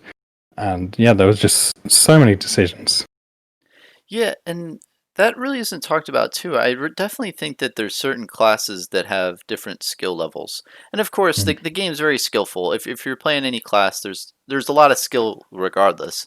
But Yeah, I would say, what do you think? Guardian is probably the easiest class to play. I mean, probably. yeah. I I mean, think out of them all. yeah, it's got the simplest base. Like you can always just pitch one card, swing with your what's it called? Anvil Hammer. Anathos or Sledgehammer. Anathos. There we Yep. go. So it's got that baseline, but then you can spice it up with the stronger attacks, and it's just like, okay, I'll play an aura to set up a big attack for next turn, and then just pitch and swing for normal. So yeah, it's got a very low baseline, but I think most of them do. Aside from, I mean, wizards, like the baseline of wizard is pretty pretty high up Wizard there. is insane. And Ranger's pretty up there too, I think, because you have to do this thing where you have to figure out, okay, what are the cards that are going to put my card in Arsenal on my turn, and then Yeah, give it go again, potentially, and then also what's going to beef up my arrows. There's a lot of things in Ranger too. It'd be interesting to see if they do that in the future. Do you think they'll have a star system where they say, okay, what's the easiest classes to play? Like Guardian would probably be like 5 out of 5. Well, I don't know, 1 star would be. Oh, I guess you'd say 1 star would be the easiest. So that would yeah, probably be yeah, Guardian, probably. and then Wizard would probably be a 5. Yeah, I think if LSS don't because they don't want to like scare people away from a certain class, then I think the community definitely will do something like that. Uh, Maybe some guy called Bronson's going to do that at some point. Just Oh, rate them all on difficulty. I think it'd be good for like when I was looking at Ranger and everything. I was like, this cool concept. No one really said just yeah. It's quite a lot of you need to know what's on the top of your deck, and you need to know how you're going to use that. Um, Whereas some classes, you want to know what you're pitching and putting to the bottom because you're not going to shuffle your deck at all. So yeah. you need to know how to deal with all that. But that's like the next level of flesh and blood. You can just go with the basic playing, and then you can start dealing with what's in your deck and what's to come and how you deal with that. Yeah. I played a guy last night, and he was playing Wizard. I got him to 1 health. 1 health, man. And I was at 16. And I was attacking him with the last card in my hand, and I was going to finish him off. And literally he said, "Hey, wait, I'm thinking." And I was like, "Okay, okay." So uh, I think maybe 5 or 6 minutes go by, and he just like lays different cards down in a certain order and be like, "Yep, that's 16 damage. You're dead." And I thought, what the that was ridiculous, and the amount of Yeah. math that must have gone through his mind. But man, some of these classes really impress me with the amount of thought that goes in, and I don't know. It's interesting to see. Was thinking about playing Wizard and then imagine having to create that. Like this fine balance where it's not gonna completely destroy the game, but it's so complex and there's so much to it. I don't know how these designers do all this for not just Flesh and Blood, but other games as well, where it's there's so much complex design that has to come into it. Like yeah, there's a lot to think about with all that. I don't think I could do it. I'm more of a Yeah, I'll how do you just play with balance what we've that? got. Yeah. Have you Mm. seen? I played against a data doll in the tournament too, and this guy was so good at the game. He was literally doing all these like counters, and he's like, "Okay, I have 3 resources. I'm paying all this stuff, and loading up my plasma things and attacking." And he did maybe 20 different things on his turn, right? And I was like, "Okay, my turn. I'll attack you with Anathos, 6 damage. Do you take Yeah. it? Okay, I'm done." That's it. I mean, Yeah. and I think it's important though to start out with that, because if you start out with, well, I guess you could start out with Dash and just play the simplistic cards. But when I played Dash, I remember, I don't know if you did this too. I would just boost all the time, just boost, boost, boost, boost, Yeah. boost, and then my And deck where's would my just deck gone? exactly. It's all in the banish zone. Mm. Yeah, it's interesting how there's different game modes. But I think when deck building, so you built a lot of budget decks for Flesh and Blood, Mm. and honestly, man, I think that is really doing great work in the community. I don't think people are talking about that as much. I think you found a really awesome niche because that really does get people into the game. Because people will say, "Oh, I can't play the game because I don't have the legendary cards." But then here you have a channel all based around, okay, this is stuff that you can build at reasonable prices. You take $10 out of your wallet, and then you have a deck that you can play. And Yeah. I feel that strategy is probably one of the most important things when deck building, trying to figure out what you're gonna do. And when I built my deck that I call America, basically the whole strategy is 90% of the time you're supposed to be attacking with that sledgehammer every turn. Yeah. And if you are trying to defend when your opponent's attacking you, you have to realize, okay, how many cards do I need to attack you with my sledgehammer every turn? Because that Yeah. pressure really puts it on the other person. Like, oh man, 6 damage again, and they have to discard a couple cards and they can't do as much combo. So when you're building a deck, do you do that as well? Try to think of like what the end game is. Yeah, I'm meaning to make a video about just how I go about doing this in detail because there's a lot of iterations and things that I go through just in my process of making a deck and turning it into something that people can watch. But generally, it's just like I pick. Well, I'll look at the hero. I'll see what the hero does. I'll look at the weapons and the equipment and things like that. I'll just kind of think, what would I want to do with this class? And then I'll look through the class cards, and then I'll try to think back on generics and just try and mash everything together. Like with my Rhinar deck, because he wants all these 6 power attacks. I'm like, I don't really want to run all these brute cards that have less than 6, even if they're good. Mm. I just want something that people can feel is consistent. So if they're starting out in the game and they're playing Rhinar, they don't accidentally discard a 5 instead of a 6, and it's like, well, that's bad luck. So it's like I want to just eliminate those variables rather than, yeah, like make a coherent deck rather than just a super powerful deck. Because then if people buy a box or split a box with a friend, they can pick and choose what they want from each, and if they get some upgrades, they can shove those in, and it's just a starting point, really. Yeah, but that's so important because you want to have a consistent deck to where you understand the game and you feel like you're doing stuff instead of, oh, these cards are falling flat. I know when I Yeah, first started, when I built an Azalea deck, I built one with just all arrows because I was like, oh, now I can yeah, never lose. I'm always gonna top deck that dominate arrow if all my cards are arrows. Makes sense. yeah, and you just can only do the one per turn because you can't reload or anything like Yeah, you that. can't reload, can't go again, but Yeah. I made sure it had dominate. I definitely found the Welcome to Wraith heroes have been a lot easier to build for than the Arcane Rising. It's just like they've all got that extra different playability style that like you need to have the balance of reload for Azalea while also having arrows, but then if you don't draw an arrow, what do? You need some generics in there to be able to attack or do something, and then like Kano, I'm still working on. It's so difficult to get something that's Yeah. like it's gonna work, but then I also need to be able to explain how it works. So I've got to figure out the deck to like its very core, which is it's hard. Oh, I But bet. yeah, Because just there's a bunch looking more at loads of mechanics, right? decks. Hmm.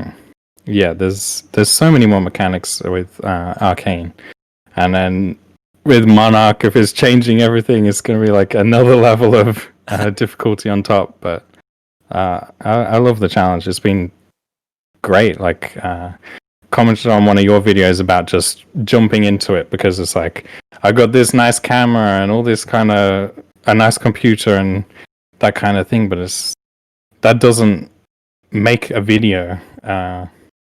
I can just go on FabDB and build a deck, figure it out, write a script, and just speak to the camera. Yeah, I mean that's a really good point too. And if we go into the content creation part of it, yeah, I think that there's some people who already have a lot of that stuff in their background. I know Louis from Kitchen Table TCG, he is a really good setup, and I think he in his normal real work job, he has that background, and that's really cool. It's cool to see people right out the gate know what they're doing and they put everything together. But I feel that, yeah, I mean, I say a lot, and yeah, I'm a normal guy in a Yeah, normal room, and I really am. I mean, this is just a bunch of my crap. But when yeah, I started out, I started with like the iPhone 7, and it had like really blurry images, and you get better over time, and yeah. it's tough too, trying to figure out what you want to do. Did you know in the beginning, like, hey, like budget is my thing, or did you get into Flesh and Blood and you thought like, oh, I want to do other things? Did you ever consider other content, or maybe in the future? Well, I originally started like designing my channel based around like video games. I was going to play like Baldur's Gate 3 and go through all that and have some fun with that. And then when I really got the decks for Flesh and Blood, I'm like, I think this is what I need to do. There's stuff missing that I feel like I can help fill, and I like the style. Like people say, don't make videos that you wouldn't watch yourself. I think that's especially true when you're editing it for hours through the day and you have to listen to your voice. It's like, okay, I better be happy with this result at the end. So I like the end result of my style of video. But yeah, it's a lot of work, and when I figured out that this is what I wanted to do, like every video I've been learning new things. It's like I need to find something that'll help me speed up the editing or fixing up the audio and things. Just Yeah, make everything smoother along the way. I have a lot of respect for you and for a lot of the people and the content creators who do a lot of editing, because I'm not about that life. Like I make a video, it's 20 minutes long, it's all one take, but one thing people might not realize is that on the back end there's a lot of times where I'll do the intro maybe 10 or 12 or 15 times, and I'll accidentally cough and I'll be like, oh crap, I gotta restart, and I like stop start and stop start, and it takes a Yeah, lot of time, and sometimes I'll even go and start talking for like 10 minutes, and then I'll have a raspy voice and just want to shut it off, and think, oh crap, now yeah, I have to restart over. But I think the biggest thing I'd say to people, I'm curious to hear what you'd say. I guess making content you'd watch yourself is really important. But mm, I think that starting out, man, I had to do a lot of videos to get comfortable with talking. Like, have you noticed that yeah, too? That you're getting better as a speaker. Like, I'd say, like, if you're starting out, like, just going for it and just putting videos on the internet, and if that's what you want to do, and just trying to get better over time, because it's really about how much you do to where you get better and better. I don't know. I'm still yeah, learning. yeah.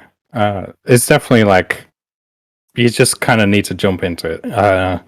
If Yep. you're just waiting on the next piece of equipment to make your voice sound that little bit clearer or something like that, you can do that forever. Like you can just keep waiting on these upgrades, and then in the meantime, all these other people are filling the niche that you want to fill, and it's like, okay, now you got to fight all these people for this position. You got to make yourself, uh, yeah, the prime mover for this yeah area. But No, it's a good I point. think yeah, Like, if you don't get in, and I think that we're in a very rare time, and we're in a time where this game has become literally literally crickets to a downtown street noise level. It's just insanely the hype coming around the new players into the game. I mean, the Reddit when I first started was at like 700, 800 people. Now it's at mm, like I think it's pushing over 2,000, I 2,800. think. Yeah, Yeah, it's just bonkers, and it's only done that in a couple months. And As a content creator, I think it's a really good time. I mean, because when new people come into the game, I was talking to Jordan the other day, or I think a couple weeks ago. He's the Cobra Pearl channel, Yeah. and he said when he first got into the game, he was looking around and he was like, "Oh, Red Zone Rogue and Bronson," and I thought that was just hilarious that just there are people out in the world who type in flesh and blood on their computer and find my face on the internet Yeah. because there really isn't that much content out there. So if you're anyone at all, people are getting your images, and I actually come up a good amount of times. I was surprised with when I made the lore and the map of Flesh and Blood. Like I Yeah. typed in Flesh and Blood lore or the Flesh and Blood map, and I go into Google Images and I saw like an image from Yeah. my video. I'm like, wow, that's pretty high up there. It's surprising. Yeah, I mean, I was looking at my analytics to see like if people had found me through searches and whatnot, and Hmm. it's like Flesh and Blood TCG, and it's like Alpha Investments. One person has searched Alpha Investments, and they found me. It's like how I'm doing I'm doing these budget decks. I just don't get it. Like, there's that little content that this completely opposite end of the spectrum is recommending me. So I definitely recommend that anyone out there that's wanting to create in some way, like there are other people that are every day multiple videos. That's not me really. Like, I don't have the time for one thing, but if you do, you can do that. If you want to do a video a week, that's fine too. Like, just find what you want to do and just do it until you're satisfied. It doesn't have to be perfect. Just something that you're happy with. Yeah, and I think you had a good point about a niche, and I probably should have done that a little bit more. I had a little bit more time, so at first I was just doing everything. I was like, oh, let's look at the Mm. lore, let's look at the gameplay, let's have conspiracy theories, and I feel like I'm trying to stay a little bit more into the news and the market and stuff, and consolidate in that space. But recently, I've started doing gameplay videos, and I'm trying to work out that and see how I can put a spin on that. I don't really know if there's too much of a spin. I think at the end of the day, I might just get lazy and upload those. But I really respect the type of stuff you do where you know exactly like, okay, this is what I'm doing. And the Outcast Haven guys knew that too. You know, from the beginning, Mm. they sat down in a room, they introduced themselves, and they said, "Hey, we're Outcast Haven. We're a bunch of guys who like to play games. You're gonna see Yeah. gameplay. This is our channel. You know, please. Yeah. I hope you enjoy." And Yeah. yeah. And I do you mean, think your you're gonna style branch out? has. Oh yeah. Yeah, I mean, that's what I was kind of going to go to. Like, you can start with a single point and then spread out, or you can try to be general and find what works best for you. Because, like, if you want to focus on something and then it turns out you don't like it, that's you're going to have a hard time shifting, as opposed to if you just make a bit of everything. It's like, okay, I really enjoyed these lore videos and this speculation. I'll just kind of combine those, and then I'll make some lore speculation, that kind of thing. Um, like, you don't have to be trying to fill a role, but it can Yeah. help. Like, I think that's really helped with my channel specifically, because I don't know, first video was like 30 subscribers in a week or something like that, and it was, Wow. yeah, I was blown away. Like, I kind of expected, like, you see those channels with 10 views for like years to come. Yeah. So I had no idea what to expect, but the support has been like through the roof. And like every content creator, like commenting on each other's videos and trying to support each other, just everyone loves the game, as opposed to you see those other games and they just kind of stick to themselves and their patrons who pay them, and that's kind of it. Yeah, and they don't talk to anyone else. They're like, "Arr," like Yeah. I'm the best person in the world.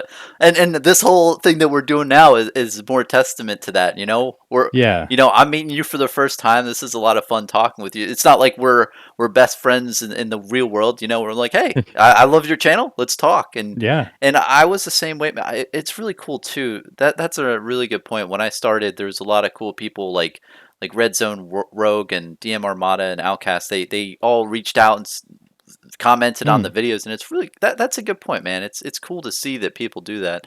And when I see new content creators, I don't know about you, I literally go into their channel, subscribe, and Yeah. listen to a couple of their videos and try to comment as much as possible because that kind of stuff really does a lot of work. I mean, sometimes just that little bit of encouragement can, Yeah. Like yeah, Flesh and Bones has been growing like crazy too. I think he's up to like 40 subscribers nearly.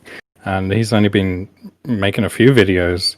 It's like everyone's so supportive. Like we tried to set this up like a month ago and I was sick. So it's just like yeah, there's so much going on that people can be a part of and lots of people are jumping onto it, which is great. yeah. It's so important to be that way, and that's crazy. You got like 30 subscribers in like the first week. That's really good. I think so, yeah.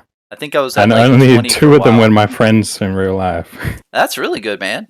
Yeah, Yeah, I mean the yeah, game's growing a lot, and I think that the deck builds you have are really important for people to pick up and start with, and it's going to be interesting. What do you think about the gameplay niche? I told you I'm trying to get into that realm a little bit, but hmm. I definitely think there's going to be some. I'm doing a prediction here with you right now.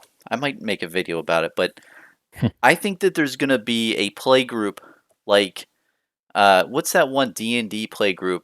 I forgot what their name is. Critical Role. Yes. I Yeah, think there's going to be a critical role type thing for Flesh and Blood, and those guys are going to kill it because yeah. gameplay is cool, but trying to have really good commentary with it, and I feel like Outcast even does it pretty good.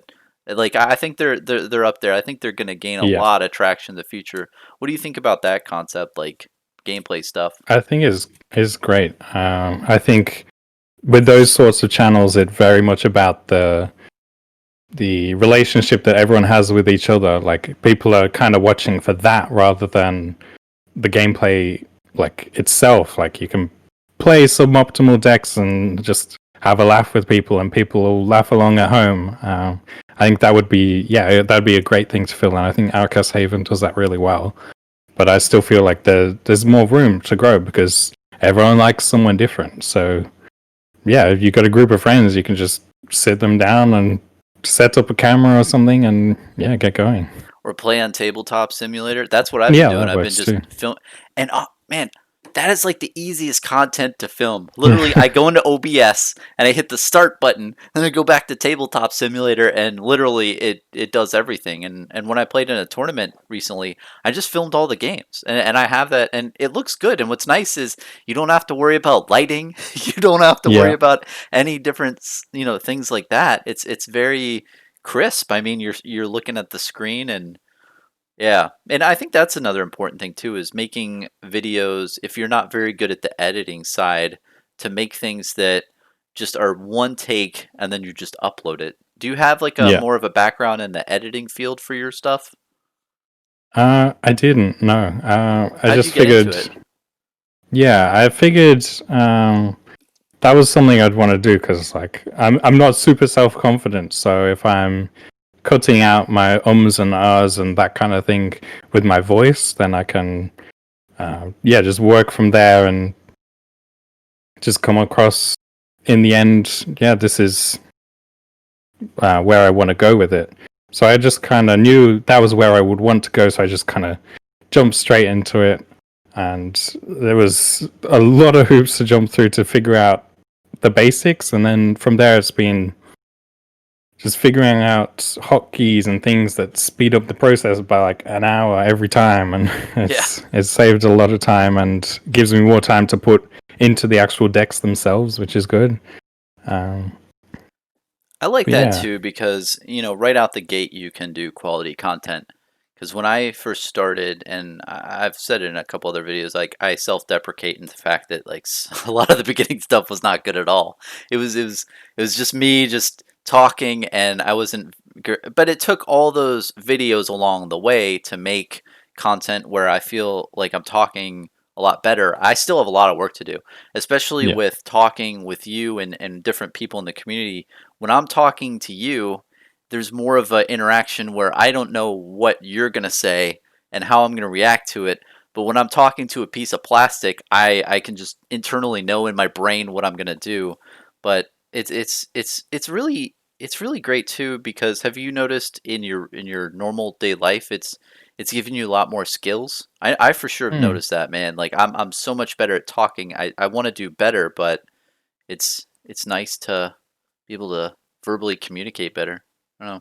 Yeah, definitely. Like, yeah, I'm not the greatest speaker in the world, and I've been like heavily scripting my stuff just to make sure I don't miss an important part of the deck or something like that. And it's helped back on the D&D thing with D&D. Like, I'll be better at structuring the story and bits like that. So just being able to vocalize my thoughts better than I would before. Yeah. And I think in your content it's really important to do that because you really have to know what you're talking about when you're talking about deck Yeah, tech. And when yeah, I tried to do a deck tech recently, I tried to make it as simplistic as possible. I said, "Hey, here's your deck. You're attacking with weapon every turn. Good luck. Have fun." But yeah. with you, when you're explaining different decks all the cards in detail, you really do have to have a really good understanding of the game. And have you heard of the Session Blood guys? Their podcast. Yeah, yeah. Just listening to them talk about the inner workings of that game That's a or of lot. Flesh and Blood, it's a lot. I've learned so much just listening to them, and it's crazy how much of a depth of understanding they have about how it all works. Yeah, like even just playing at my LGS, there's some guy who's like 4,000th or something on the ID for gem or whatever it is. And he was just giving me pointers after he kicked my behind. He's just like, "Hey, you should try this thing and maybe build this way with your next draft or sealed or whatever." I was just like, I didn't even think of that, and now I can take that on, process it, and then incorporate it into everything going forward. How does draft and sealed work? I've never played that format. I want to. Uh, I've heard mixed things about Arcane, but we've only done Welcome to Wraith with the no supply. Hmm. But it's been really interesting. I liked Sealed. That was my favorite format in Magic because it's just everyone's on a relatively even playing field, and you'll just kind of throw cards together, and yeah, you're all playing together. Draft has a lot more. If you mess up, you're kind of screwing yourself a bit. A couple of people had to play cracked baubles last week, which is not where you want to be. Yeah. I was like, I had to play every generic and every ninja card to be able to fit to 30. Um, so And it's how do very you do it when difficult. you open packs? Do you pick like two per pack, or I don't even know how the So you format take works. so you take the token out of your pack, and then you pick one card and pass to your left, and then the packs all go around, and then open the next pack, same thing, but pass to the right and then the left again. Hmm. So And if you open a Heart of Fandale, do you just walk out of the building? probably it didn't happen yet, but maybe tonight.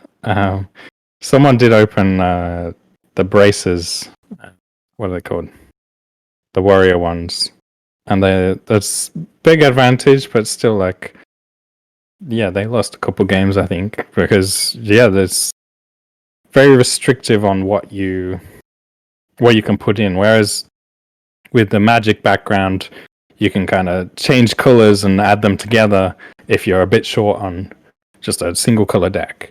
Hmm. Whereas with Flesh and Blood, I was kind of drafting. I'm like, oh, okay, there's a few brute cards coming around, but then there's this strong ninja card. So I'll take the ninja, and then the next pack I'll take a warrior or something like that. Just keep my options open, and then it's like, oh crap, I really need to pick a focus very early on, which is very different to Magic in that sense. When you really would probably hope that the person to your left who's given you, or the person to your right who's given you packs, Yeah. that they aren't playing the same class you are. Do you all decide at the beginning, or is it just like YOLO? I mean, Yeah, it's pretty much just YOLO. You get what you open.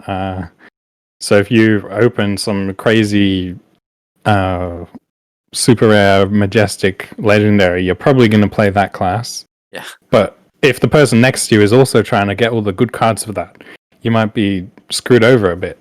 So there's a fine balance of seeing what's coming around, and yeah, it's very, very difficult, I found, but Yeah. I still really enjoyed the gameplay as well. That sounds really fun. How many packs do you open, and how many people are in it? So there's usually pods of 8 people is like the ideal, Hmm. and you get 3 packs per person. So there's a whole box in circulation, which gives like 2 Majestics and 4 Supers on average.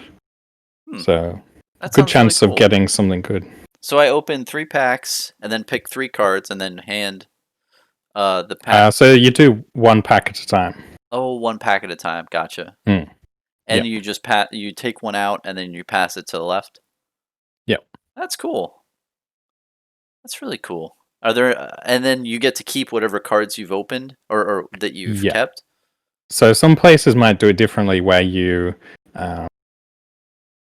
like pull all the supers and majestics in the middle when you choose. Like if you win all your games, you get like first pick or something. But I don't think many people are a fan of that. Like if they open a nice card, they're going to want to keep the nice card. Yeah. I wouldn't be playing if that was how my LGS did it, but they don't do it that way. That would be soul crushing. You open a heart and then Yeah.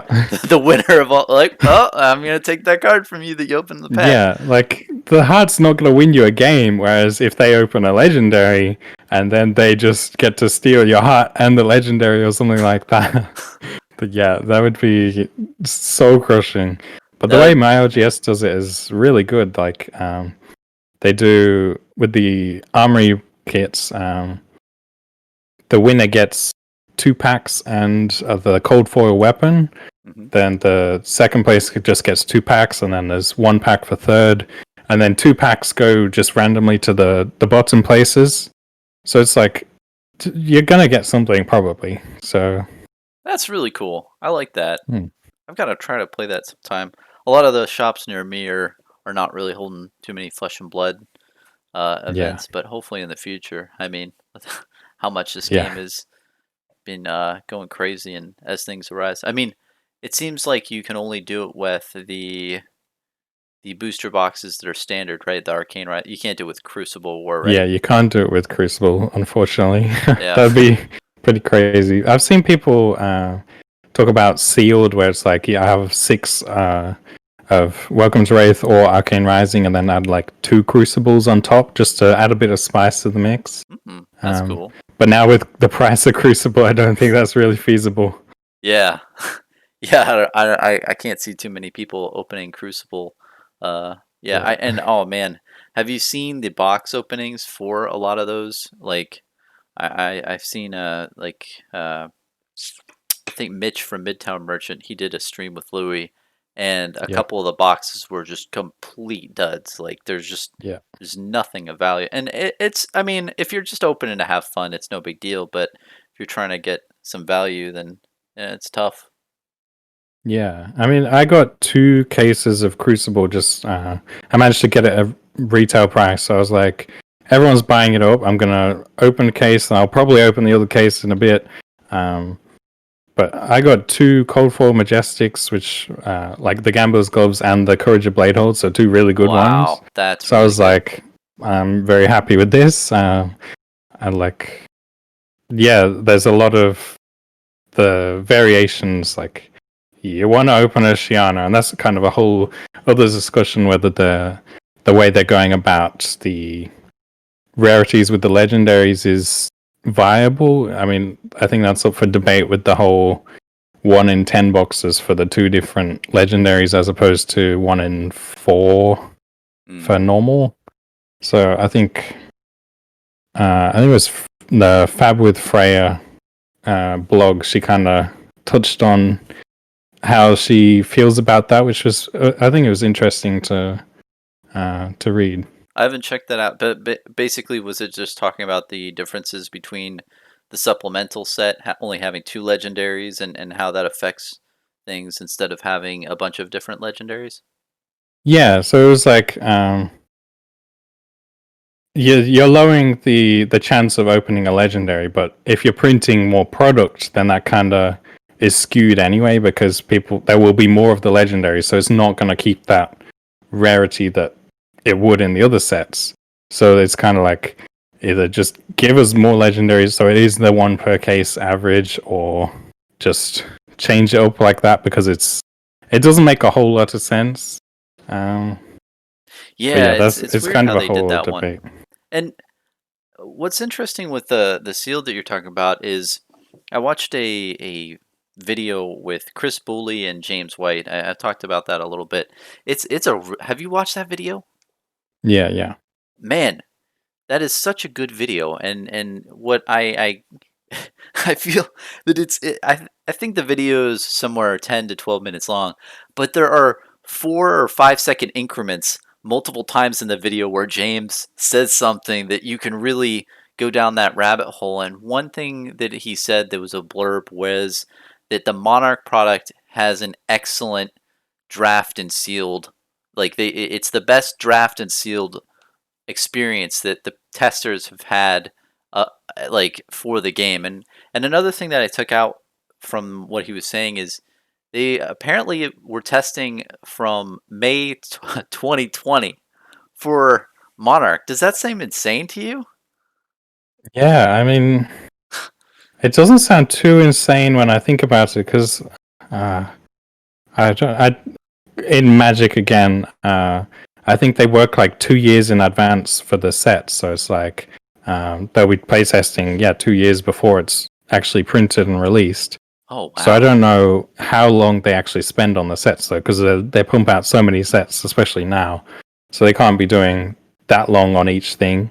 So I guess it makes more sense that they're with Monarch. They especially want to nail Monarch because it seems like such a pivotal point in the game.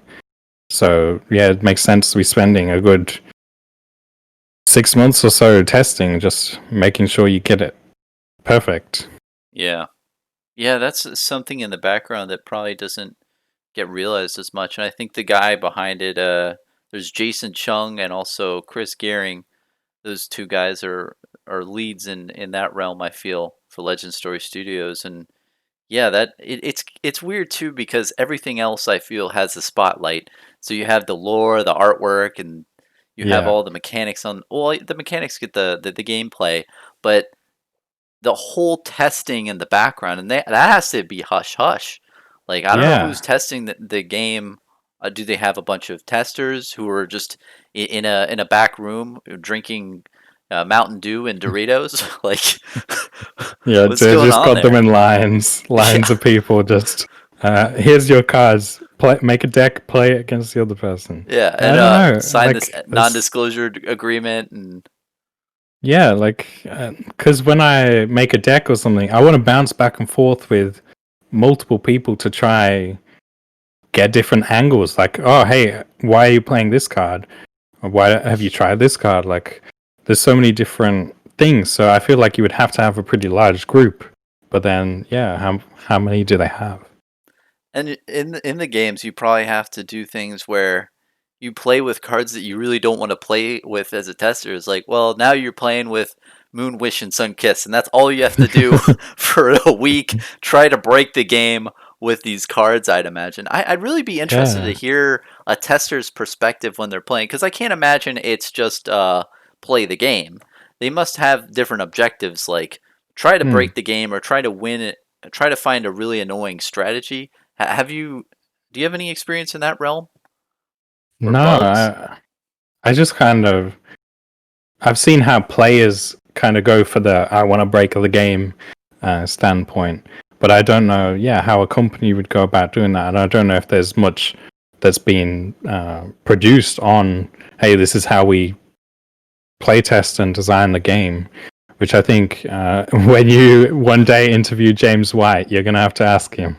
Yeah, with Drinking with Bronson episode 280. So, But so yeah, about Monarch, is this what you meant? yeah, right. Like Back in a few 11 years? years ago when you were developing Monarch, did you mean to do Yeah. this? No, I mean he definitely seems like a really smart guy. I mean, the amount of playtesting they must have done just to make the base game. Because have you heard of any really crazy strategies to work all the time? It seems like they really did make it very balanced. And in the beginning of the game, I think that Bravo and Dorinthia were big when the game Yeah, first came out, and I'm talking about, I think that was February or March in 2020. But then later yeah, on in the year in 2020, they had the New Zealand Nationals, and the biggest takeaway from that, and I kind of felt a little bit that it was a marketing thing, that they said in the top eight there was two players of each of the four, like there were four classes in the top eight, and yeah, there was two of each, so it was very diverse. That was the big takeaway. But yeah, I don't know where I was going with that, yeah, but basically, it does seem like they made a balanced game because there's a bunch of different classes used. yeah. I was talking with the guy that's very early adopter. Like he was when the game came out, he was there, and he was saying it was very much people played Bravo or Dorinthia, and the people playing Dorinthia were beating the Bravos. So then it was everyone was playing Dorinthia, so it was kind of stale to begin with. But it's like you just need more people because people want to play specific things if the options are there. So I think it's a very fine line. Like you want to be giving these broad categories for people to play, and then give some more narrowed things with specific gameplay styles that people might be used to, or just hold brand new things altogether that just um, get people going and thinking and planning, building decks, and just getting excited about. Yeah, because there's definitely a lot more to adventure into. I feel with deck creating in general. I mean, this game is just so so small at this point. I feel that when some people get into it who are big brainers, they can really switch up the meta. I mean, I followed the there's this game. Have you ever heard of, well, you've probably heard of it, like the Super Smash Brothers series. Yeah, And there's this really cool documentary where they talked about these people who thought they were good in their local scenes, but then they went up against these other, and they just got yeah, wrecked in these other games. And then the people who were wrecking those players, they went into another thing, and they got wrecked by other people. There's always a yeah. bigger fish and a bigger fish, so it's really going to be something once more people get into the game. And we haven't even had a worlds tournament, have we, for the game? No, I don't think so. I think it's all just been nationals, which is I can't. Like when once you Americans start playing, there's a lot of you, and there's gonna be some good ones in there, Yeah. and you're gonna, yeah, there's gonna be so much difference. Like I feel with New Zealand, so geographically small, everyone kind of you see on the Facebook groups, everyone's kind of talking and at each other by name, like, "Oh, I'm gonna beat you this weekend." It's like when they're playing people they've never heard of and they don't know what that guy specializes in, it's gonna be a whole different game again. Oh, for sure. And I think there's a bunch of different places like Malaysia. That sounds really prominent. I mean, and it's interesting to hear how different metas are forming in different places. And once these collide, how is that really going to shift the gameplay? And if different Mm. regions are going to have different ways of playing, different styles, man, it's going to be. And on top of that, not only are there going to be different play styles, but you're coming out with probably eight new classes next year. It's going to be Yeah. this cluster of different things. Do you think they're going to hold a Worlds next year in 2021 or this year 2021? I don't think it's been I don't know announced. if they'll get around to it. Yeah. I would think 2022 is when we'll see like a full-on Worlds series or something like that. Uh, Hopefully, with all vaccines going out and everything like that, that'll kind of speed up the process to getting where it's safe for people to have a Worlds series. Mm. But yeah, we'll find out. Maybe it'll be on TTS, but I don't think it ever could be because that I've talked to a couple people about that as well. Is that it feels like obviously I mean everyone talks about this is the flesh and blood meeting in the Yeah. flesh and blood, but it seems like those are shackles to the game in a way to where we can't play online or that can't be the corporate focus because if they shift into that, then it really goes against their core beliefs of wanting people in the flesh and blood. I Yeah. mean, yeah, what do you do if things don't get to a normal situation when you can't have worlds and you have a competitive card Mm. game? I don't know. Yeah, it feels like they have to draw the line, but I don't think they really want to draw the line. Like they have to make sure everyone's safe first and foremost. Yep. So if they, I know that people are able to host tournaments on TTS, and it counts towards the armory and everything like that. So it's like that's great that they're allowing this, despite wanting it to primarily be in the flesh and blood. So I think, yeah, big tournaments is where they would draw the line, which is good and bad, but yeah, it's just not a great situation in the Yeah, it world. But isn't. I mean, it's a blessing and a curse in a way where you have a situation where everyone's at home and some people have more money because they're not going out and doing the things they want to do. yeah, They're like, oh, let's buy Flesh and Blood. That looks like a fun thing and play it at yeah, home. But then at the other hand, if you want to have a competitive game and you want to have that nature, it's hard to hold these big tournaments when some countries you really can't go out and you're locked down. You can't do anything with. I mean, um, yeah, it seems like a weird situation. I mean, I could definitely see them trying to do something where local game stores have some sort of like booth or whatnot, and you have a ref there who's looking at the player, who's making sure that they're not doing hmm, something weird. But you'd have to yeah, build some sort of contraption to where it doesn't look off and it looks legit. I don't know. yeah. Do your friends do any of that, or do you do any of that where you have a webcam over a playmat? Not yet because we haven't had physical card access properly. So I haven't really delved too much into that, though. Cards are slowly trickling in that I've ordered from New Zealand. Um, but yeah, I think that's an interesting point. Like I mentioned earlier, with the if they do go for some sort of digital platform, it would be at an LGS to get people there. So if they say, "Hey, if you set up like a webcam booth at your shop and you can enter people into the tournament," that'd be interesting to do that. Yeah, and play people from around the world. But then you get into the concept of, okay, there's different time zones and coordinating all that, Yeah, and oh man, yeah. It would be interesting to see. Well, I'm interested regardless, see how the meta evolves. Because I know with Magic, because there's so much that's online now, like every format you can play online, they just get solved very quickly. Like you can just sit down and play. You see someone's beating you with the deck, you copy it, you play it, you're winning. Um, and then people just kind of counter that, and there's just like a handful of decks for a few months until the next set, and then it happens again. So it'd be interesting to see how that goes with it starts local. So you see someone playing this hero in this style, and then like you take that on and might decide to change it up a bit. So I feel like it'll be much slower to evolve, which works with the slower release schedule that they plan on doing. Um, what do you but think yeah, about once it like, gets to, oh, what do you think about like a store and they have somebody who's in their local scene who's the best, and they are the monarch of that store, and then when they have the world tournaments, they have each monarch or ambassadors of that store play against other monarchs in that'd be interesting. yeah, that'd be sweet. I think the guy I've mentioned a few times now, he's like dominating all the LGSs near me. He's winning everything. So What does I he want to play? see. Uh, don't know. I think it's Bravo for the most part. Oh, That's what nice. he played in the limited against me. Uh, but yeah, I think he could play anything really. He's very skilled.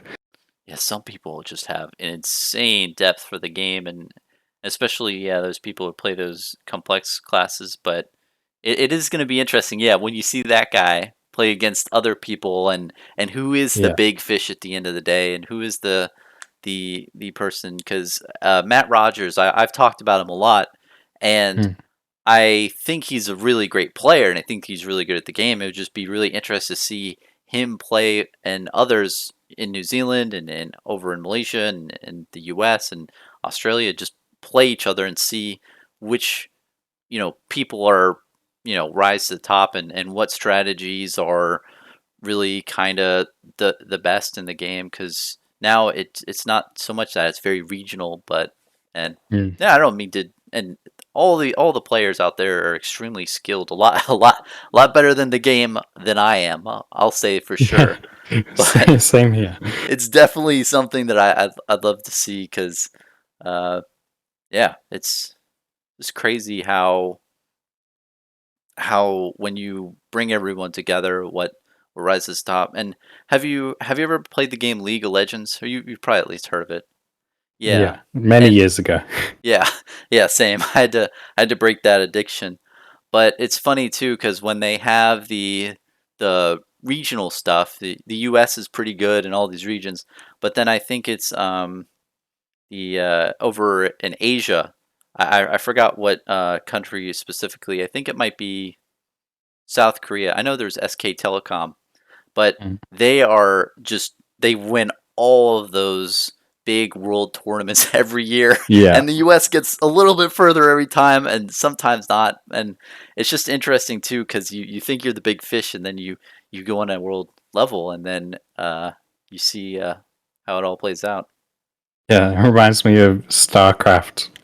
Going a bit older than League of Legends, where it's like, yeah, all these American players playing against these Koreans who are doing thousands of actions per minute. Just like the people are on another level. Like no matter where you think you are, there's going to be someone that's equal or significantly better than you.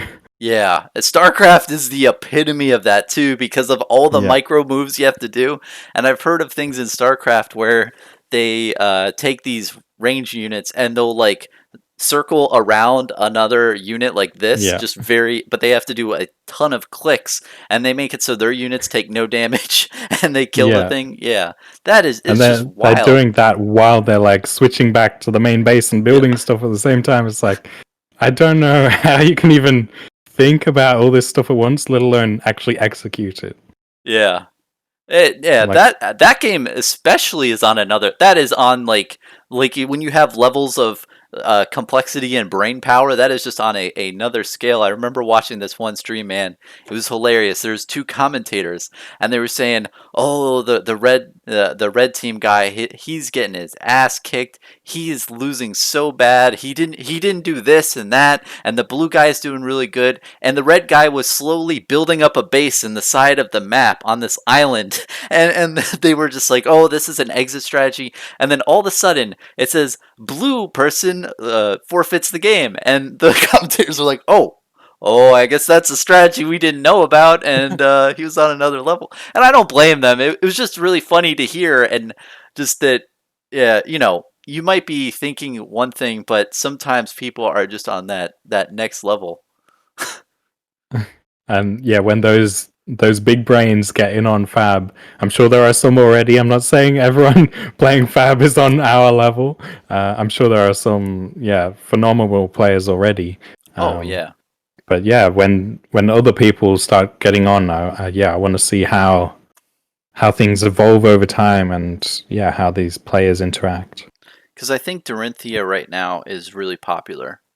And I think the reason why is because literally with Dorinthia, you just go ham, and every turn you know what you're doing when you have your hand because you're trying to just push through as much damage as possible. And there's a lot of strategy in Dorinthia, but I think Matt Rogers said it himself. Is he said when he was playing Dorinthia, it's I'm gonna attack you really hard, and if you have a response, you have it. If you don't, then I win. But Yeah. with Dash, it's more of I play what I have, and if you do have what you have, it's okay because I have a backup plan. But if you don't, then I can push forward even more and do more damage. So, and I Yeah. think that really speaks to the complexity level that you're talking about with Arcane Rising versus Welcome to Wrath, right? Yeah. Yeah. So there's there's a lot of different complexities there, and they seem the Welcome to Wraith heroes seem more linear. They're not completely linear, but like Bravo, you can swing with Anathos. Dorinthia, you just swing with your Dawnblade, and if you connect, you connect. You go again. But yeah, with the different variations as they get built upon, I'm sure those simpler classes will have their place, and people want to play it because they don't have to think quite as hard about just basic turns. Whereas, That's me. I don't yeah, like to think. I like to just keep it really simple, and I'm gonna attack you with I, weapon. That's my turn, and I'll block and yeah, play the fatigue I, game. And I mean, Monarch. Do you think they're gonna ratchet up to a whole nother level, like an even bigger brain? it's really hard to tell like which way they're gonna go. I feel like they have to appeal to both, but that's kind of difficult in a way because then the limited format that they're saying is amazing, that could be completely unbalanced if you've got someone that wants to play one of the more complex classes against someone who's really good at playing a simple class. Yeah, So, because you can outsmart them every single time, and yeah. mm. And that's a thing with like budget decks as well. If you know your deck better than the opponent knows theirs, you can still win. Like it doesn't matter what cards you've got. Oh yeah, and I've played people with budget in the tournament, and I've won in my tournament. I won one time, and then I lost three times. But each of the games was very close, and I think I lost twice to an Iron Song response with that attack reaction, 3 damage. Oh, don't have the defense Yeah, reaction. So yeah, but you make a really good point, man. And yeah, no, overall, thank you so much for doing this with me today. And I yeah, that's really all right. this is a lot of fun talking with you, man. And is there anything you want to plug? I want to plug your channel, man. You've got a really good channel, and I'll put a link down Thank you. below in the description of this video. But I think that it's really doing great work for the community because when new players want to get into the game, they see all these flashy, golden, foily things, but it's really Yeah, important to say, hey, this is a fun game at the end of the day. It's not all about, there's a collectability aspect, but playing the game and getting people into, hey, here's a deck in your hands. This is a budget deck. You can buy this for like $10 off of, in your LGS after one of those sealed events or just from your store. Like you can buy something that's really cheap and just start playing and have a great gaming experience and getting people into the yeah, game. So I think that that's really invaluable content out there, and I really look forward to seeing more of it, man, because it's really doing yeah. great stuff for the community. But is there anything you wanted to plug at the end and talk Uh, about? Give a shout yeah, out. not really. If you're thinking about, or someone you know is thinking about playing a TCG, then yeah, you should probably check out my latest video that kind of touches on what they might want to know before they jump in. I mean, it can introduce you to other games than Flesh and Blood if that's what they want to go for. So I think it's just more people playing in person and everything is just yeah. I think it benefits everyone in the hobby. So it's um, yeah. Other than that, yeah, just check out this Bronson guy. Hopefully uh, they're checking me out if they've watched 2.5 hours of us talking. But no, I appreciate yeah, it, man. And honestly, it's really cool. I really appreciate you doing this with me because I know it's interesting when I reach out to people and it's like, hey, you want to talk to me for 2.5 hours?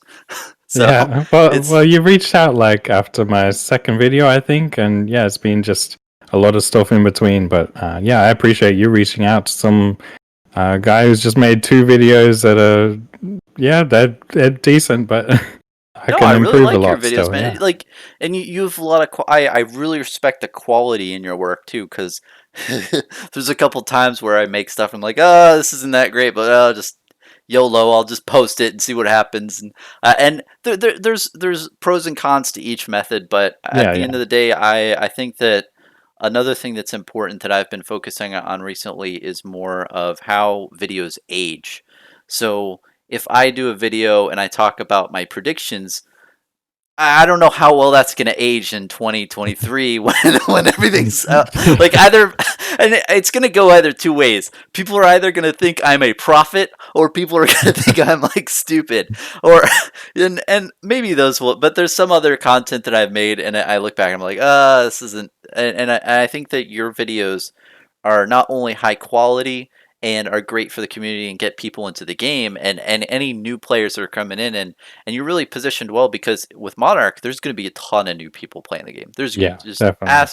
this game is astronomically like the bell curve has just gone like this. Like we're starting the so once more people come into the game and they see your videos and they can actually play That's going to be Yeah. huge because when you go to my channel as a new person, you're not going to learn anything. You're not going to learn how to play the game at all.